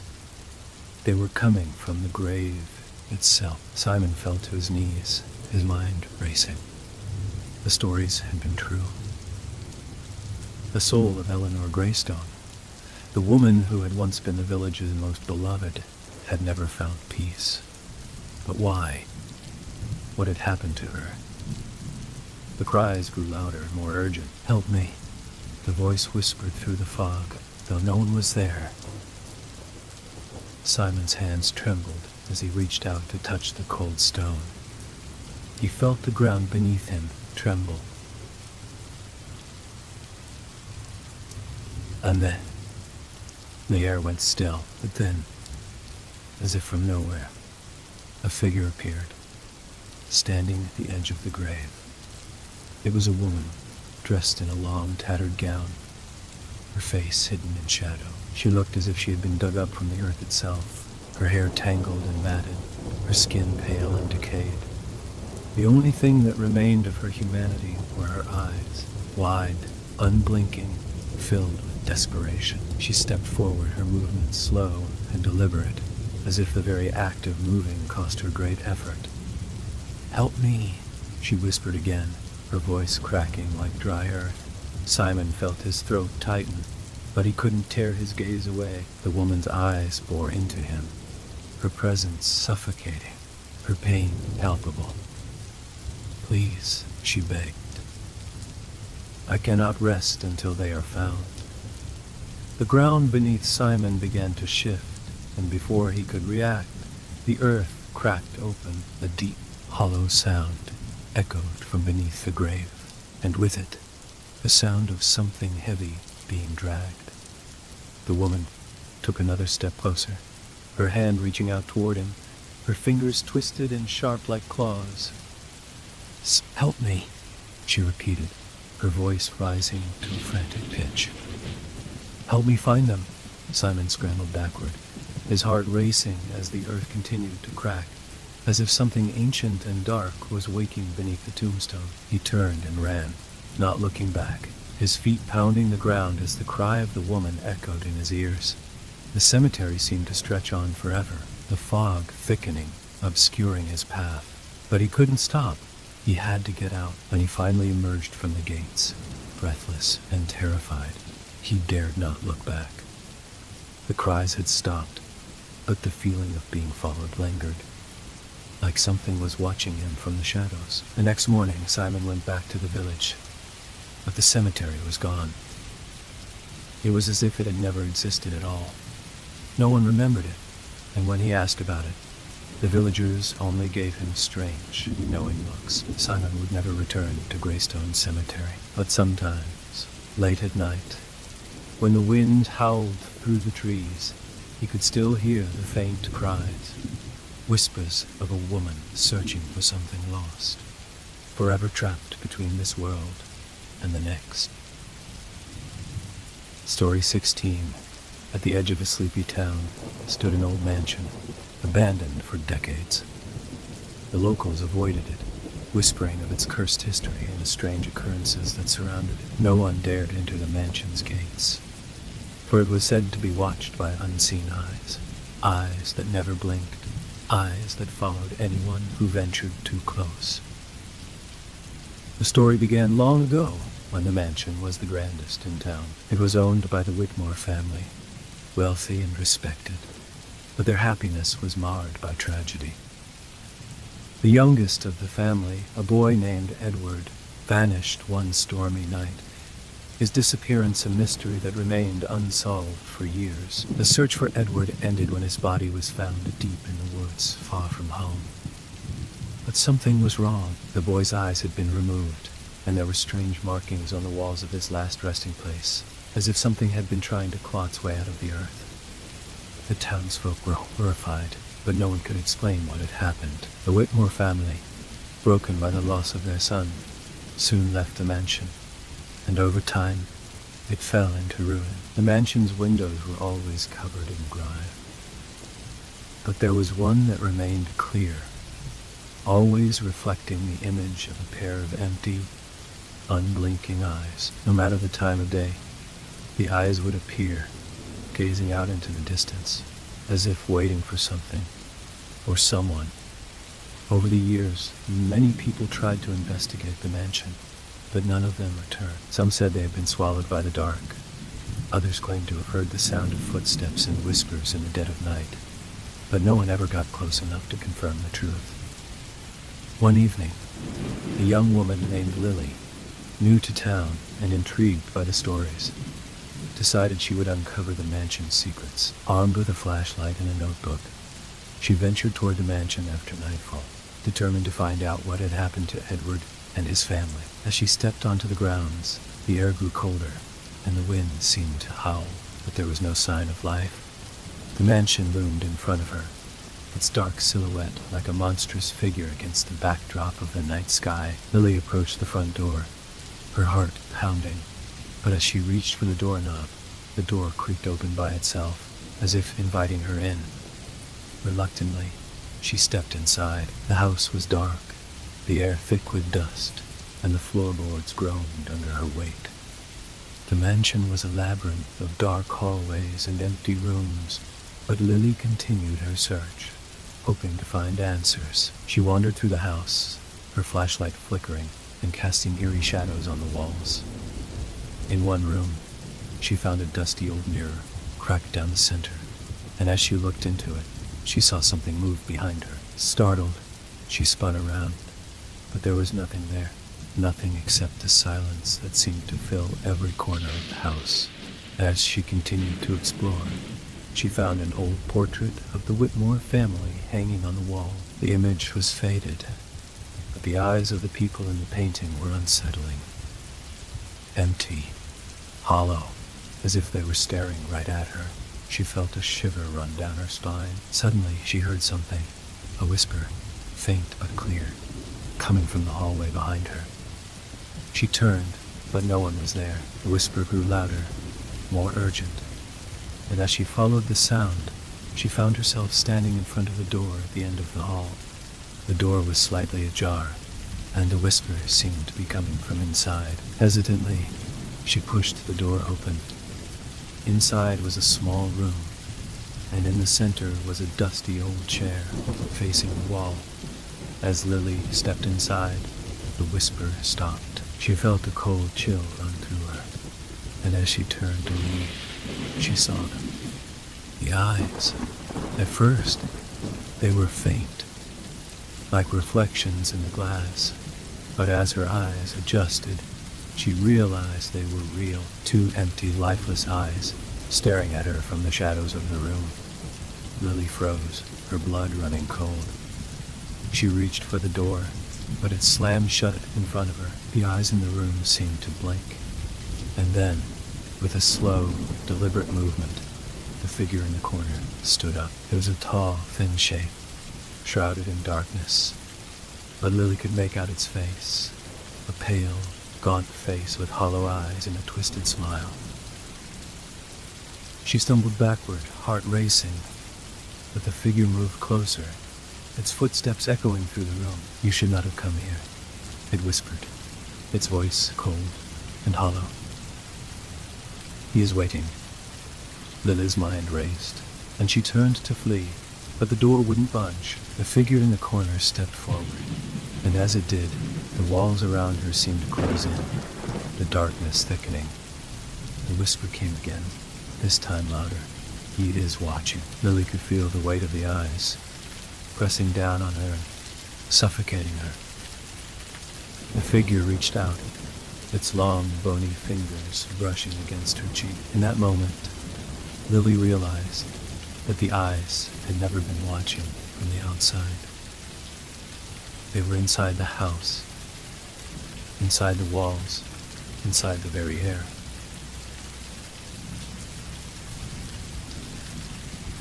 They were everywhere. She screamed, but the sound was swallowed by the darkness. The last thing she saw before the darkness consumed her was the twisted smile of the figure, its eyes never blinking, never moving, always watching. The next morning, the mansion was silent again, the windows dark and lifeless, but if you walked by, you might still see them. Two empty eyes gazing out from the window, watching anyone who dared approach. Story 17. There was a train station that no one remembered. It had no name, no markings, and no record in any book. Travelers would occasionally speak of it, but only in hushed tones, as if the very mention of it might summon something from the dark. The station was old, its stone platforms cracked and covered in moss, its walls crumbling, but still standing defiantly against the passage of time. The tracks, however, had not seen a train in decades. The station was a relic of a bygone era, left behind by the world as it moved on. Yet, on certain nights, when the moon hung low and the air was thick with fog, the station would come alive with the sound of distant wheels. It started as a low rumble, a vibration that could be felt beneath the feet of anyone nearby. Then, it grew louder, until the screech of metal against metal could be heard echoing through the still air. A train would arrive at the station, but not the kind of train anyone would expect. It was a dark, weathered locomotive, its lights dim and flickering, as if they were struggling to stay alive. The windows were black, offering no glimpse of those within. The train never had a conductor, nor did it stop for passengers. It simply appeared, and then, as quickly as it had come, it was gone. It would vanish into the fog, leaving only the faint sound of its wheels on the tracks as a reminder of its presence. No one knew who had ridden it or where it went. Some said it was a train for the lost, a vessel that carried souls to their final destination. But the townsfolk never dared speak of it for long. The few who had claimed to see the train up close spoke of strange sights. People standing at the windows, their faces pale and twisted, their eyes empty as they stared out into the night. The train had a way of drawing in those who were lonely, those who were desperate, or those who sought escape from their troubles. It whispered to them in their dreams, promising a way out, a path to somewhere far away, a place where pain and regret no longer existed. One evening, a man named Henry, weary and heartbroken, found himself standing at the station. He had heard the stories, of course, but he had never believed in such things. Life had taken everything from him. His family, his career, his purpose. And he had come to the station in search of something he couldn't name. He had walked the long road to the station with no destination in mind, no plan other than to simply be away from the world he no longer recognized. The night was unusually still, the air thick with a quiet that seemed to swallow the world around him. He sat on the edge of the platform, staring at the rusted tracks when he heard it, the rumble of the train.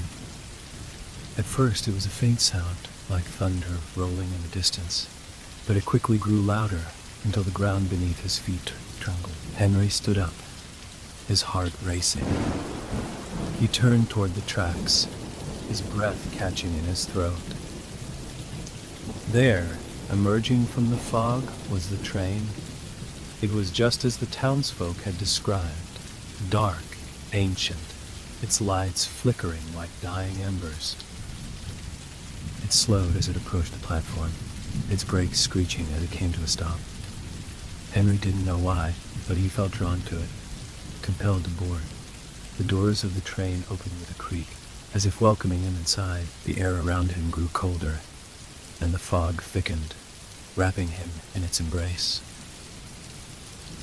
He stepped forward, his feet moving of their own accord, and as he climbed aboard, he noticed the silence that surrounded the train. There were no other passengers, no conductor to greet him. The interior was dim, the seats empty and warm. He took a seat by the window, his fingers trembling as he touched the cold glass. The train started moving, slowly at first, but then it picked up speed, gliding smoothly down the tracks. The world outside the window became a blur, the landscape fading into the mist. Henry sat in silence, feeling an unease settle in his chest. He looked around again, but he was alone. There were no voices, no sounds except for the low hum of the train. But then, as the train passed through the dark landscape, he began to see them. Faces in the window, pale and gaunt, their eyes empty and lifeless. They stared at him with a blank, unseeing gaze, their mouths slightly open as if they were trying to speak. Henry recoiled, his heart hammering in his chest. He wanted to scream, but his voice caught in his throat. He turned to the door, but it was locked, and the train kept moving, faster now, the walls of the compartment closing in around him. The faces grew clearer, their features more distinct. They were people, real people, perhaps once. Yet they were no longer alive. Henry's mind raced, the truth dawning on him too late. The train wasn't taking him to a destination. It was taking him somewhere far worse. Somewhere no one returned from. He tried to stand, to escape, but his body was frozen in place. The faces pressed closer to the glass, their eyes following him, their mouths moving in silent pleas.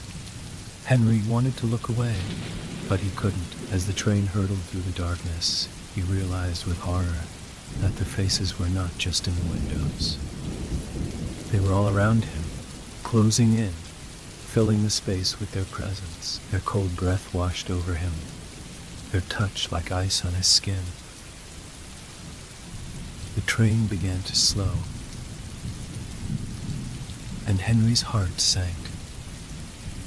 He looked out the window and saw a strange, unearthly glow on the horizon. It was a light, faint, but growing stronger. A light that promised no salvation. The train's brakes screeched again, and it came to a sudden halt. The doors opened, and Henry felt a cold wind rush in, carrying with it the faint sound of distant voices. As he stepped off the train, he found himself standing in a place he didn't recognize. A desolate landscape, barren and empty, the air thick with an oppressive silence. The faces had followed him. The train had brought him here, to a place beyond the living. The train was gone now, lost in the fog, but Henry knew he would never leave. He was a passenger now, one of many, trapped forever on the last train. Story 18. In a quiet village surrounded by dense, ancient woods, the harvest season was always a time of celebration. The villagers would gather in the town square, sharing food, music, and stories of times long past. But beneath the cheer, there was a tradition few ever spoke of, one that had been passed down through generations in whispers, something that had been kept hidden, veiled in superstition. Each year, when the harvest moon rose high in the sky, a sacrifice was made to ensure the bounty of the land. No one ever questioned it, and the children, too young to understand, grew up believing it was simply part of life. The elders, though, knew the truth, and they feared the day when the sacrifice would no longer be enough. This year, a young man named Samuel had returned to the village. He had left as a boy, seeking the world beyond the village borders, but now he was back, eager to reconnect with his roots. He hadn't paid much attention to the old stories as a child. They had seemed like nothing more than bedtime tales, meant to keep the children in line. But when the harvest moon began to rise, he could feel something in the air, an unease that made the hair on the back of his neck stand up. As the full moon rose, a strange stillness descended upon the village. The festivities had taken on an odd tone, the laughter a little too forced, the music a little too loud. Samuel noticed that the children were kept indoors, and the older folk had started casting nervous glances toward the woods. Curiosity tugged at him, but he didn't yet understand why it made him feel uneasy. The village square cleared as the night grew darker, and Samuel wandered toward the edge of the forest, drawn by an inexplicable pull. He had heard murmurs of the old traditions, but he had never really taken them seriously. But tonight, there was something different in the air. Something he couldn't place. He entered the woods in what felt like hours, until the path began to narrow, the trees closing in around him. Then, he saw it in the center of a small clearing. An altar made of rough-hewn stone stood under the full moon's light. It was adorned with strange carvings, symbols he didn't recognize, and it was surrounded by a ring of candles. Standing before the altar was a figure draped in a dark cloak, its face hidden in shadow. Samuel froze, his heart pounding in his chest. The figure raised a hand, and the wind seemed to shift, carrying with it a faint whisper. "It's time." The voice was low, guttural, and filled with a sense of finality. As the figure turned toward him, Samuel stepped backward, his mind racing.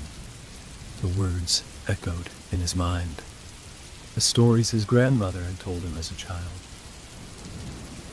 The sacrifice. the harvest. He had never truly believed in them, but standing here now, in the presence of the altar, he couldn't deny the dread that washed over him. The figure moved closer, and Samuel's fear turned to confusion. The face beneath the hood was not that of a person, but something else, a twisted, contorted thing that seemed to shift in the shadows. Its eyes gleamed with a sickly yellow glow, and its mouth opened, revealing rows of sharp, jagged teeth. Samuel wanted to scream, to run, but his feet were rooted to the ground. The figure raised its arm and gestured to the forest around them. The trees groaned as though they were alive, their branches twisting and reaching toward the clearing. Then, from the shadows, figures began to emerge, tall, gaunt shapes that seemed to blend with the night. They moved silently, their eyes empty, their faces twisted in grotesque smiles. The village elders. Samuel recognized them now, but they were different. The hunger in their eyes was unmistakable. They were no longer human. "You've returned just in time."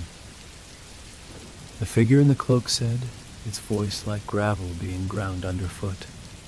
"The harvest must be complete. The village will thrive, as it always does, and you will take your place among us."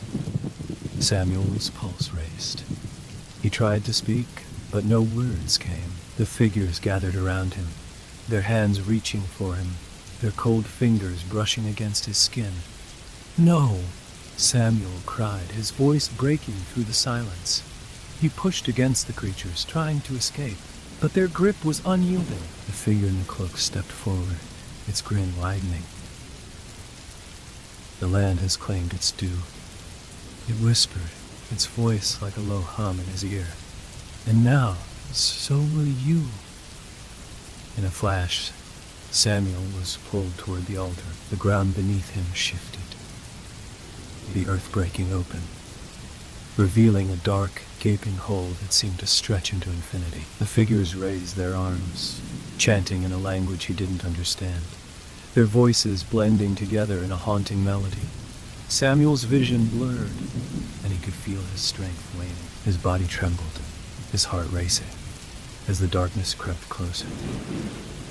The last thing he saw was the harvest moon, shining down on the ritual, as the earth swallowed him whole. The villagers would never speak of what happened that night, but every year, as the harvest moon rose, the old traditions would continue.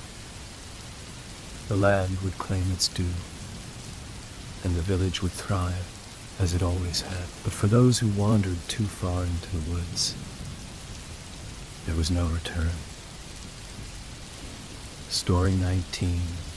The town of Afton had always been a quiet place, nestled between rolling hills and thick forests. It was a town where the days seemed to pass slower, where time itself appeared to stretch and linger, as though the world outside had forgotten it existed. At the heart of Afton stood a church, its bell tower rising above the rooftops, a steady presence in the town's landscape.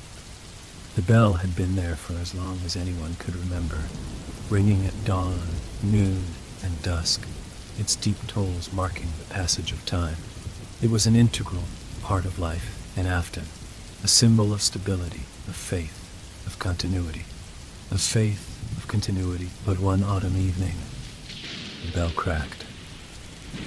No one knew exactly how it happened. Some said it was the result of a strong wind that had blown through the hills. Others whispered of a curse, an omen of something sinister that had been long dormant, now waking from its slumber. The sound of the crack was sharp, echoing through the streets, a jarring noise that seemed to unsettle the very air. After that night, the bell no longer rang at its usual intervals. Instead, it would toll once, a single mournful sound that sent a chill through anyone who heard it. It was a sound unlike any other, hollow and distorted, as though the bell itself was crying out in pain. The townspeople were uneasy. They tried to ignore it at first, but the tolling of the cracked bell grew louder with each passing day. And it wasn't just the bell that was strange. People began to report strange occurrences, whispers in the night, Footsteps echoing in empty streets, shadows flickered at the edge of their vision. But it wasn't until Sarah Whitmore, a young woman who had recently moved to Afton, began to experience something far worse, that the town's unease turned to fear. It started one evening, when she was alone in her home, a small cottage on the outskirts of the village. The bell had tolled that afternoon, its sound reverberating through the walls. She had tried to brush it off, but something about the noise had unsettled her. She had gone about her evening, lighting a fire in the hearth, reading a book, but there was a presence in the room, a feeling that she was being watched. Every so often she would glance up from her pages, certain she had seen something move in the corner of her eye. It was subtle, just a flicker, but it was enough to make her skin crawl. That night, as the wind howled outside, the bell tolled again. It was the same mournful sound, but this time it was louder, as if it were right outside her door. Sarah froze, her heart pounding in her chest. The hair on the back of her neck stood up, and she felt an overwhelming sense of dread fill her. She stood, walking cautiously toward the door, her hand trembling on the doorknob. When she opened it, the night was quiet. The street outside was empty, the only sound the rustling of leaves in the wind. But as her eyes scanned the darkness, she saw something she couldn't explain. At the far end of the street, near the church, there was a figure standing motionless beneath the cracked bell tower. It was tall and shrouded in shadow, its features obscured. The bell tolled again, and Sarah felt a chill run through her as the figure turned, its head jerking unnaturally in her direction. She slammed the door shut, her breath coming in short gasps. The house felt colder now, the air thick with an oppressive weight. She could feel the presence, closer now, moving just beyond her sight. The whispers began, soft at first, like a breeze carrying distant voices, but then they grew louder, clearer, until she could make out the words. They were calling her name. Sarah, Sarah. She turned toward the source of the voice, but there was no one there. The whispers continued, growing louder, more insistent. And then, the bell tolled again, its sound now deafening. It seemed to reverberate within her very bones, shaking the walls of the house. She covered her ears, trying to block out the noise, but it only grew stronger. The whispers became a chant, a rhythmic chanting that echoed in her mind, and she felt her feet moving of their own accord, leading her toward the door.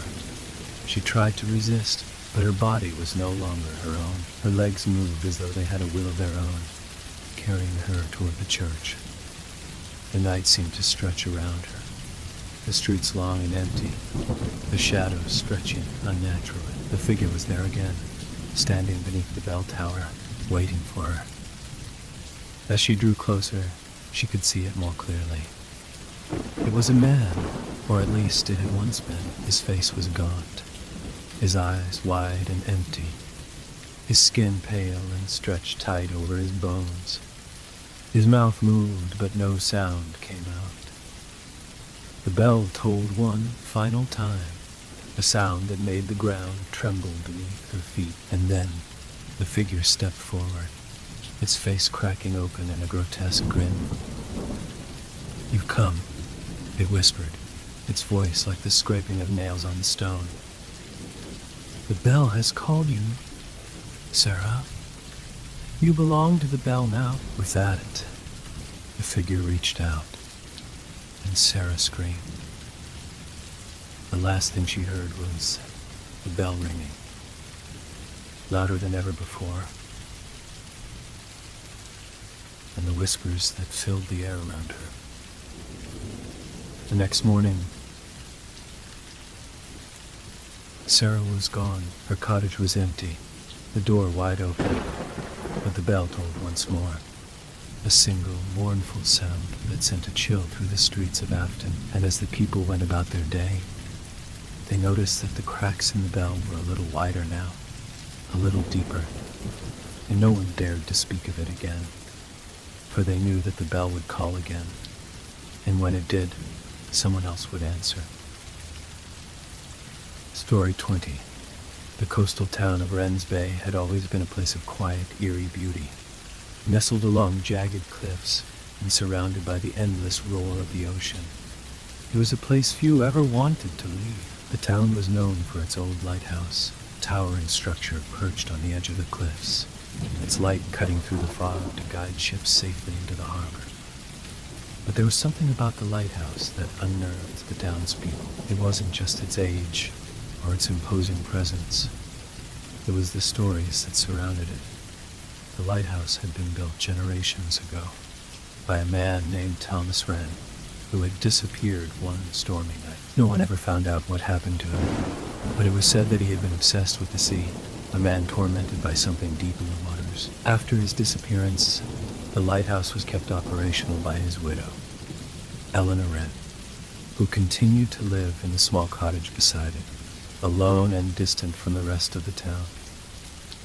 Over time, Eleanor became a fixture of the town's lore. Her sorrowful eyes and haggard appearance made her an object of pity, but no one dared speak to her directly. She never left the lighthouse, except for rare, fleeting moments when she would appear at the edge of the cliffs, gazing out to sea as if waiting for someone or something. As the years passed, the townspeople began to notice something strange. Every night, at exactly midnight, the light in the lighthouse would flicker out, leaving the town in complete darkness. And when it came back on, it was accompanied by a faint sound of footsteps on the tower's spiral staircase, as though someone was pacing the length of the lighthouse. At first, people dismissed it as the wind, the sound of the lighthouse shifting in the sea air. But soon the whispers started. Some said they could see a figure standing in the tower window, staring out at the bay with an empty gaze. Others claimed to hear a voice, soft and mournful, carried on the wind. But no one dared go near the lighthouse, not after the storm that had taken Eleanor's life. It was a night like any other when the storm came. A tempest, unlike any the town had ever seen. The wind howled like a beast, and the waves crashed violently against the cliffs, sending saltwater spray into the air. The townspeople huddled in their homes, praying the storm would pass quickly. But as the night deepened, something went terribly wrong. The lighthouse light went out, as it always did at midnight, but this time it didn't come back on. The silence that followed was unnatural, the kind of silence that presses in on you from all sides, making it hard to breathe. And then the sound of footsteps began, soft at first, but growing louder with each passing second, as though someone was walking down the lighthouse stairs. The townspeople knew that Eleanor had died years ago.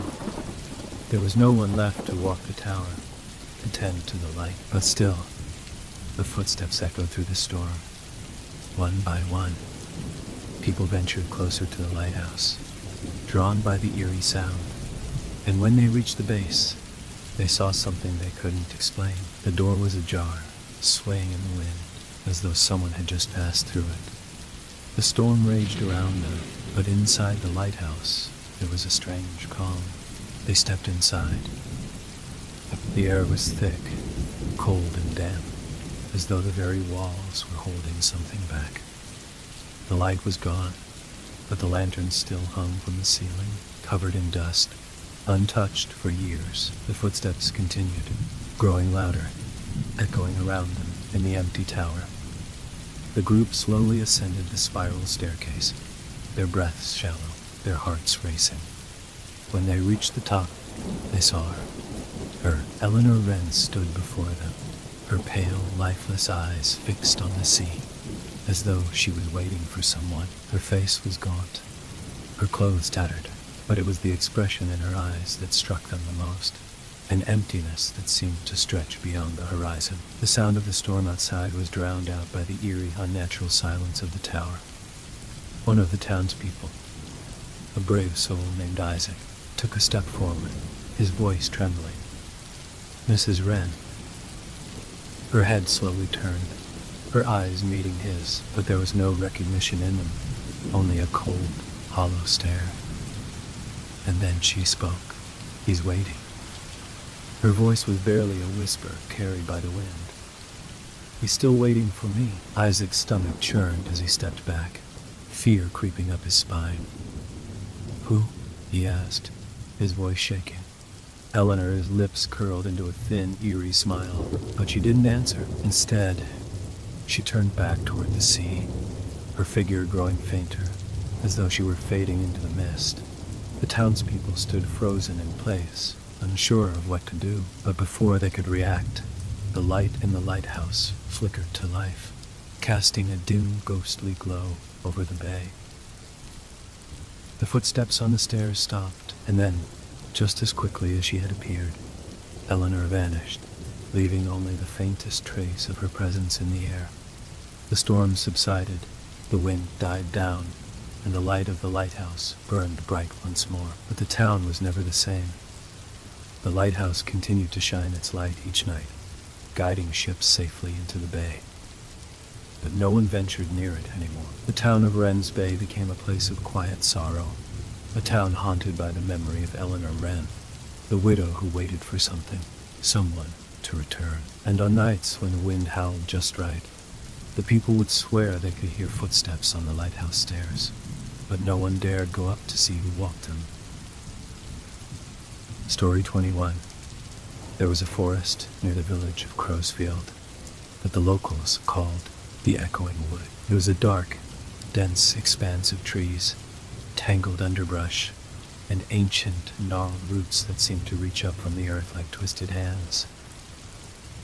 The forest was not on any map, and few dared to venture inside. The town had always had a pact with the forest, a pact that went back generations, though no one truly knew how it started. The elders spoke of an old, unspoken rule. The forest had its secrets, and the village had its own way of keeping the peace. The people of Crowsfield never spoke of the forest aloud. They never dared wander too deep into its borders, especially at night. But even with these precautions, strange things happened to those who ignored the warnings. There were stories, whispered in hushed tones at the town's tavern or around the hearth at night. The tales all had one thing in common: the sound of voices carried by the wind, but not voices that anyone recognized. It was said that once, many years ago, a group of travelers had ignored the warnings, venturing into the heart of the forest. They never returned. Some said they were taken by the forest itself, lost forever in the twisted paths and endless darkness. Others said that they had heard their voices echoing through the trees, but when the villagers went to look for them, they found nothing but empty space, and the echoes faded when they approached. Olivia Harrow had always been a skeptic. She had grown up hearing the stories, listening to the older generations cautioning the younger ones to stay away from the woods, but she never believed it. It was all superstition, she thought. Old tales spun to keep people in line. She had no reason to fear the forest, and so, one autumn afternoon, she set out on her own, determined to explore it. The forest was quiet, more so than she had expected. The trees loomed above her, their branches intertwining to block out the sun. The air grew colder the deeper she walked, but she pressed on, eager to see for herself what lay beyond the surface. As she ventured further, the sounds of the world around her seemed to vanish. There were no birds, no rustling leaves, no wind, only silence, thick and suffocating. Then, just as she was about to turn back, she heard it. A soft whisper, carried on the breeze. A sound so faint that she almost thought she had imagined it. Olivia. Her name was spoken in a voice that sent a shiver up her spine. She froze, scanning the darkening woods around her. But there was no one there. Her heart began to race, but she convinced herself that it was just her imagination. The forest played tricks on people, she reminded herself. But the voice came again, this time louder, closer, as if it was right behind her. Olivia, come closer. The hair on the back of her neck stood on end, and she turned sharply, but still, she saw no one. Panic rose within her, and she began to walk faster, her eyes darting back and forth. But the voice followed her, growing louder with each step. Olivia, you're almost there. Come closer. Her breathing became shallow, her pulse quickening. The trees around her seemed to close in, the shadows growing longer and more oppressive. Then, from the corner of her eye, she saw a figure standing just ahead, a pale shape in the distance. It was a person, or at least it looked like one, but there was something wrong about it. The figure didn't move, didn't blink. It stood perfectly still, like a statue, its face obscured in shadow. She could feel the pull, a strange magnetic force drawing her toward it. Her feet moved of their own accord, each step bringing her closer to the figure. She tried to stop, but it was as though the forest itself was guiding her, pushing her forward. As she got closer, she saw the figure more clearly. It was a man, tall and thin, his eyes wide open but empty, as if drained of all life. His skin was pale, stretched tight over his bones, and his mouth was twisted into a grotesque smile. But what struck her most was the sound, the faint whispers, the voices that seemed to come from all around him, echoing through the trees. "Come closer, Olivia," the man whispered, his voice now a low, guttural tone. "You have to see." She wanted to turn and run, but her body refused to obey. The figure reached out a hand, and the whispers grew louder, overwhelming her thoughts. She took another step forward, and then, suddenly, the figure lunged at her. She gasped and stumbled backward, but as she did, the ground beneath her feet gave way, and she fell into darkness. She landed hard, her body crashing against something cold and wet. When she opened her eyes, she realized she was in a cavern, the walls slick with moisture, the air thick with an unnatural stillness. The whispers echoed all around her now, growing louder and more distorted, like a chorus of voices calling her name. She tried to stand, but her legs felt weak, and the weight of the voices pressed down on her. She looked around, but there was no sign of the figure. Instead, there were only shapes in the darkness, shapes that moved, shifting in the shadows. Eyes, dozens, maybe hundreds of eyes staring at her from the dark. The voices came again, now all around her, now impossibly close. "We've been waiting for you." She tried to scream, but no sound came. The walls of the cavern seemed to close in, the whispers now becoming a maddening cacophony. She reached for the walls, but they were slick with something cold, something wet, as though the very stone was alive, pulsing under her touch. And then, just as suddenly as it had begun, the whispers stopped. The darkness fell silent, but she wasn't. The eyes were still watching, and they were closing in. Story 22. The village of Eldermeyer was known for its festivals, especially the harvest festival that took place every year at the end of autumn. It was a time of celebration, with music, food, and the promise of good fortune for the coming winter. But what most didn't know was that the festival wasn't just about harvests and crops. It was about something darker. It was an old tradition, passed down through generations, a tradition that no one dared question. Every year, the villagers would gather in the town square, dressed in their finest clothes, their faces bright with smiles and laughter. The harvest had been good, and there was much to be thankful for. But as the sun began to set, something else took over. The lights in the town square would flicker and dim, and a hush would fall over the crowd. The people would form a circle, and the mayor, a tall man with a deep, booming voice, would step forward to announce the start of the blessing. Most of the villagers didn't understand the full meaning behind it. It was said that the blessing was necessary to ensure the village's prosperity, to keep the crops growing and the livestock healthy. It was a ritual that had been performed for centuries, passed down from the founding of Elderware, a gift from the land itself. But there was always something strange about it. In the years when Emma was young, her grandmother had warned her not to ask too many questions about the festival. "It's for the good of the village, Emma," she would say, her voice low and serious. "We don't speak of it. We don't question it. We just do what's required. It's the way it's always been."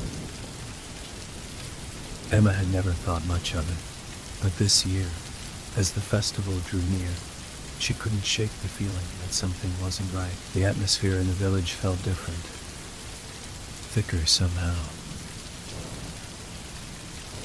as if the air itself was laden with an unseen weight. The people seemed quieter than usual, their faces drawn, eyes distant. The children no longer played in the streets, and the adults were preoccupied, looking over their shoulders as if expecting something to happen. Emma's curiosity got the better of her. On the evening of the festival, just as the first stars began to twinkle in the sky, she decided to slip away from her parents and make her way to the town square. She hid behind the bakery, where the lights were dim, and watched the preparations unfold. The villagers gathered in their usual formation, their faces set in solemn expressions. The mayor stood at the front, flanked by the elders, their dark robes sweeping the ground, and in the center of the circle, a large wooden structure had been erected. It was an old, twisted tree, its branches black and gnarled, its bark covered in strange, faded symbols.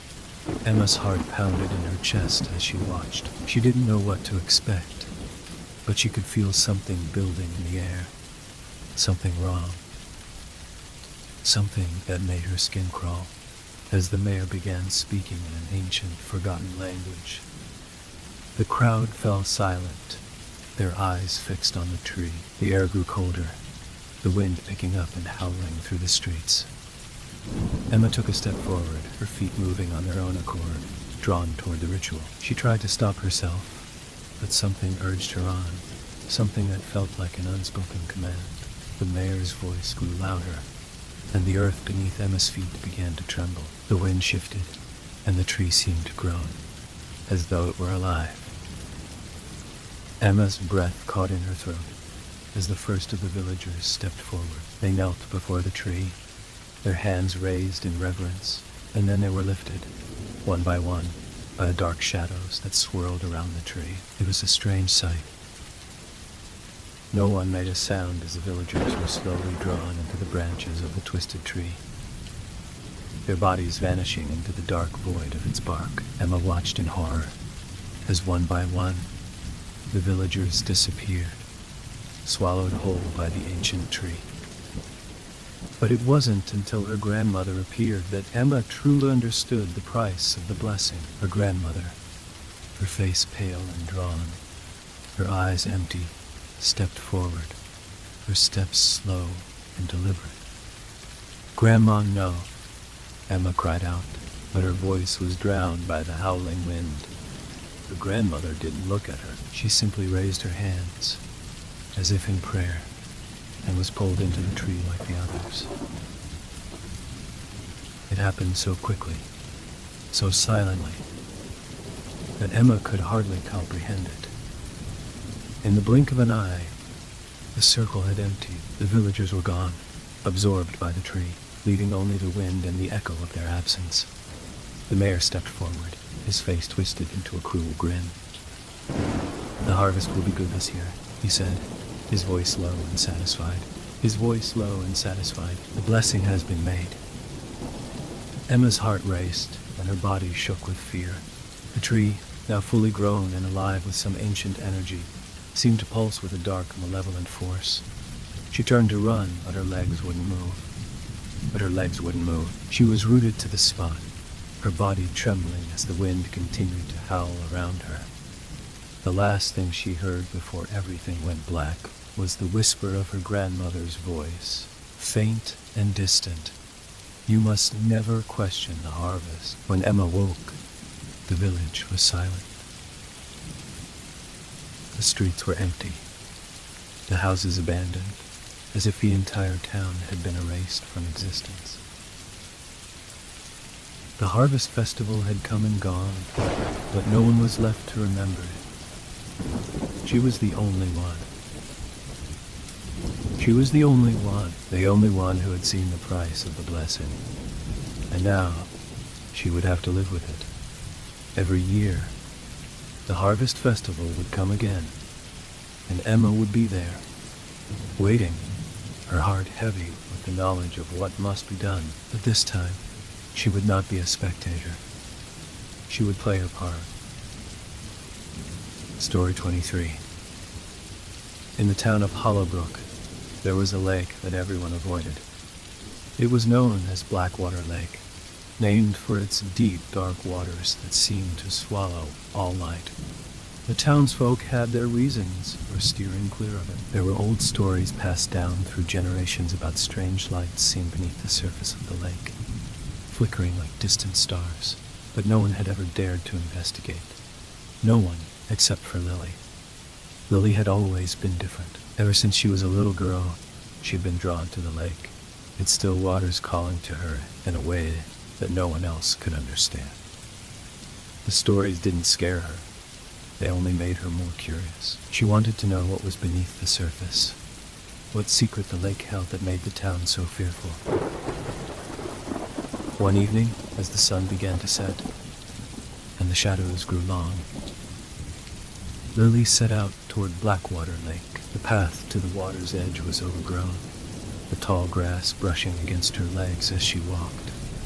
Her heart beat faster with each step, but she pushed forward. The townspeople's warnings echoed in her mind, but they only served to fuel her desire. When she reached the lake, the stillness was overwhelming. The air felt thick, like the world was holding its breath. The water was unnaturally black, and as Lily knelt down to look into it, she saw nothing. No reflection, no movement, only the dark abyss. But then she saw it. A flicker just below the surface, a faint light dancing in the depths. It was so subtle, so far away, but it was there. Lily's pulse quickened. Without thinking, she stood up and made her way to the old rowboat that was tied to the dock. It had been abandoned for years, left to rot, but the boat was still seaworthy enough. She untied the rope, climbed in, and began rowing toward the center of the lake, the light pulling her in like a moth to a flame. As she moved further out, the light grew brighter, but it remained distant, always just out of reach. The air around her grew colder, and the wind picked up, rustling the water in small ripples. Lily kept rowing, her eyes fixed on the light below. It flickered and pulsed, a strange rhythmic glow that seemed almost alive. She didn't stop to think about how unnatural it was or how wrong this all felt. She was determined to reach it. As she neared the center of the lake, the water around the boat seemed to grow darker still. The light was now much closer, so close that she could almost touch it. Lily's breath quickened as the boat rocked with the waves. Though no storm had come, she reached over the side of the boat, her fingers brushing the surface of the water. The light seemed to react, pulsing faster, as if it could sense her touch. And then, just as her fingers brushed the water's surface, the boat lurched violently. Lily screamed as she was thrown overboard, the icy water swallowing her whole. Her body sank into the dark depths, the light now blinding, surrounding her, pulling her down. She tried to scream, but no sound came. Her lungs burned as she descended deeper and deeper into the lake, the light growing stronger with each passing second. And then, with a sudden, deafening rush, Lily's vision blurred as the water closed in, the light consuming everything. It was no longer just a glow. It was a force, a presence that surrounded her, pressing against her, suffocating her. The light was no longer distant. It was here. It was within her. Her body convulsed as the energy of the lake filled her, and for a moment, Lily felt a surge of power, a strange sense of belonging. She was part of the lake now. She was part of the light. The world above, the world of Hollowbrook, seemed so distant now. But then, as quickly as it had come, the sensation faded. The light dimmed, and Lily's body went limp, sinking deeper into the dark water. She was lost to the lake, her soul claimed by the mysterious force that resided beneath its surface. Days later, the people of Hollowbrook noticed Lily's disappearance. Her parents searched the shore, calling her name, but there was no answer. The townspeople gathered, but there were no signs of where she had gone. They assumed she had drowned, though no body was ever found. The lake remained calm, its surface unbroken by even the slightest ripple. And then, one evening, just as the sun began to set, the light appeared again. The people of Hollowbrook gathered by the shore, watching in silent horror as the faint glow flickered just below the surface. It was the same light that Lily had seen, the same light that had lured her into the depths. But this time, it was different. It was closer, stronger. And then, as the wind began to howl and the lake started to churn, the light began to rise from the water, slowly at first, then faster, until it broke the surface, revealing the shape of a figure standing tall, its form glowing with an eerie, otherworldly light. The people of Hollowbrook stared, unable to move, as the figure's face emerged from the water. It was Lily, but she wasn't the same. Her skin was pale, almost translucent, and her eyes glowed with the same strange light that radiated from her body. She was no longer the girl they had known. She was something else. Something from the lake, and then she spoke. Her voice, a haunting, hollow echo. "I have returned." The people ran, but it was too late. The lake had claimed another soul, and soon the whole town of Hollowbrook would know the price of disturbing the light beneath the water. Story 24. In the small town of Ravenshade, nestled deep within the forest, there stood an old manor known as Blackthorn House. It had been abandoned for years, its once grand exterior now decayed, the windows boarded up, and the roof sagging with age. Despite its eerie appearance, there were always whispers of the house history, of a wealthy family that had once lived there, the mysterious disappearances, and the rumors of a cursed portrait that hung in the grand hallway. The portrait was said to be the source of the family's downfall, a painting of the family matriarch, Eleanor Blackthorn, who had mysteriously vanished without a trace many years ago. The townsfolk spoke of strange occurrences around the house. Lights flickering in the windows at night, eerie sounds coming from within, and even sightings of Eleanor's figure, wandering the grounds, her eyes following those who dared to approach the manor. Over the years, the town had all but forgotten about Blackthorn House, but that didn't stop the rumors from circulating. Some believed that anyone who gazed upon the portrait of Eleanor Blackthorn would be cursed, their fate sealed by the vengeful spirit of the woman in the painting. Emma, a curious young woman with a fascination for the paranormal, had heard the stories since childhood. Unlike most, she wasn't afraid. She didn't believe in curses or spirits. To her, they were just stories, nothing more than superstition passed down through generations. Determined to uncover the truth, she decided to visit Blackthorn House. The sun was setting as Emma made her way through the dense forest, the trees casting long shadows on the path ahead. When she finally arrived at the house, it loomed before her, its dark silhouette against the twilight sky. She hesitated for a moment, but the pull of curiosity drove her forward. The front door creaked as she pushed it open, the smell of mildew and decay hitting her nostrils. The interior was just as she had imagined, dusty, cobwebbed, and filled with the remnants of a once opulent life. She explored the rooms, each one more unsettling than the last, until she finally found herself standing in front of the grand staircase. At the top of the stairs was a large, ornate door. It was slightly ajar, and through the gap, she could just make out the shape of a portrait hanging on the wall. Her heart raced. She knew this was it. The cursed portrait. She stepped closer, the floorboards creaking underfoot, and pushed the door open. The room was dim, the only light coming from the fading glow of the sunset outside. The portrait was grand, framed in gold, with Eleanor Blackthorne staring out from it. Her expression was stern, her eyes dark and piercing, as if she could see right through Emma. There was something unnerving about the way the eyes seemed to follow her, no matter where she stood. Emma took a step closer, her breath catching in her throat. The painting was beautiful, but there was an undeniable sense of unease in the air.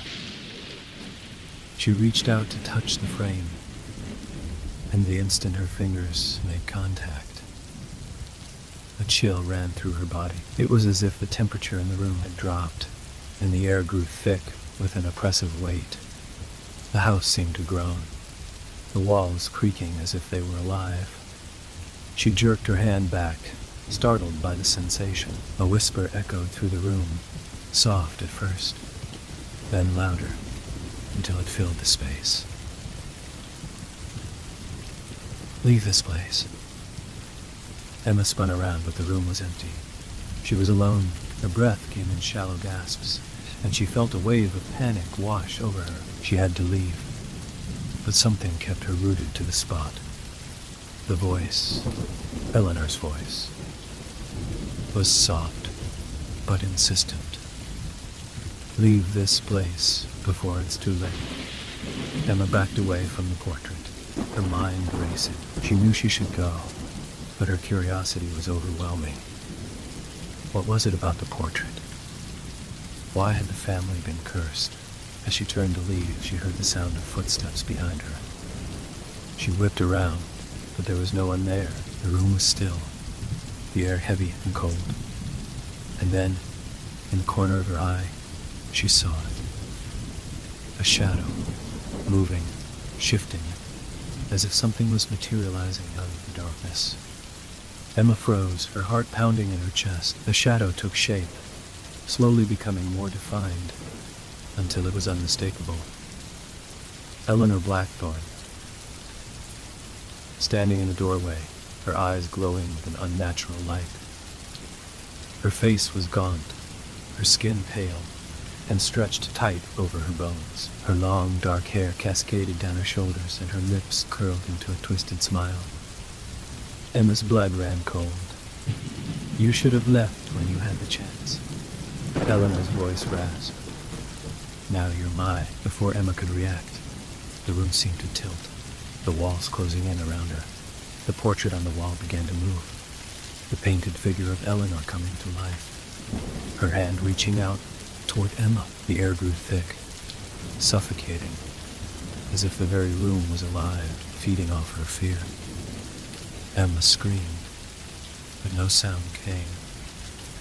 She turned to flee, but the door slammed shut, trapping her inside. Eleanor's figure was closer now, her glowing eyes locked onto Emma's, her mouth opening wide as if to devour her.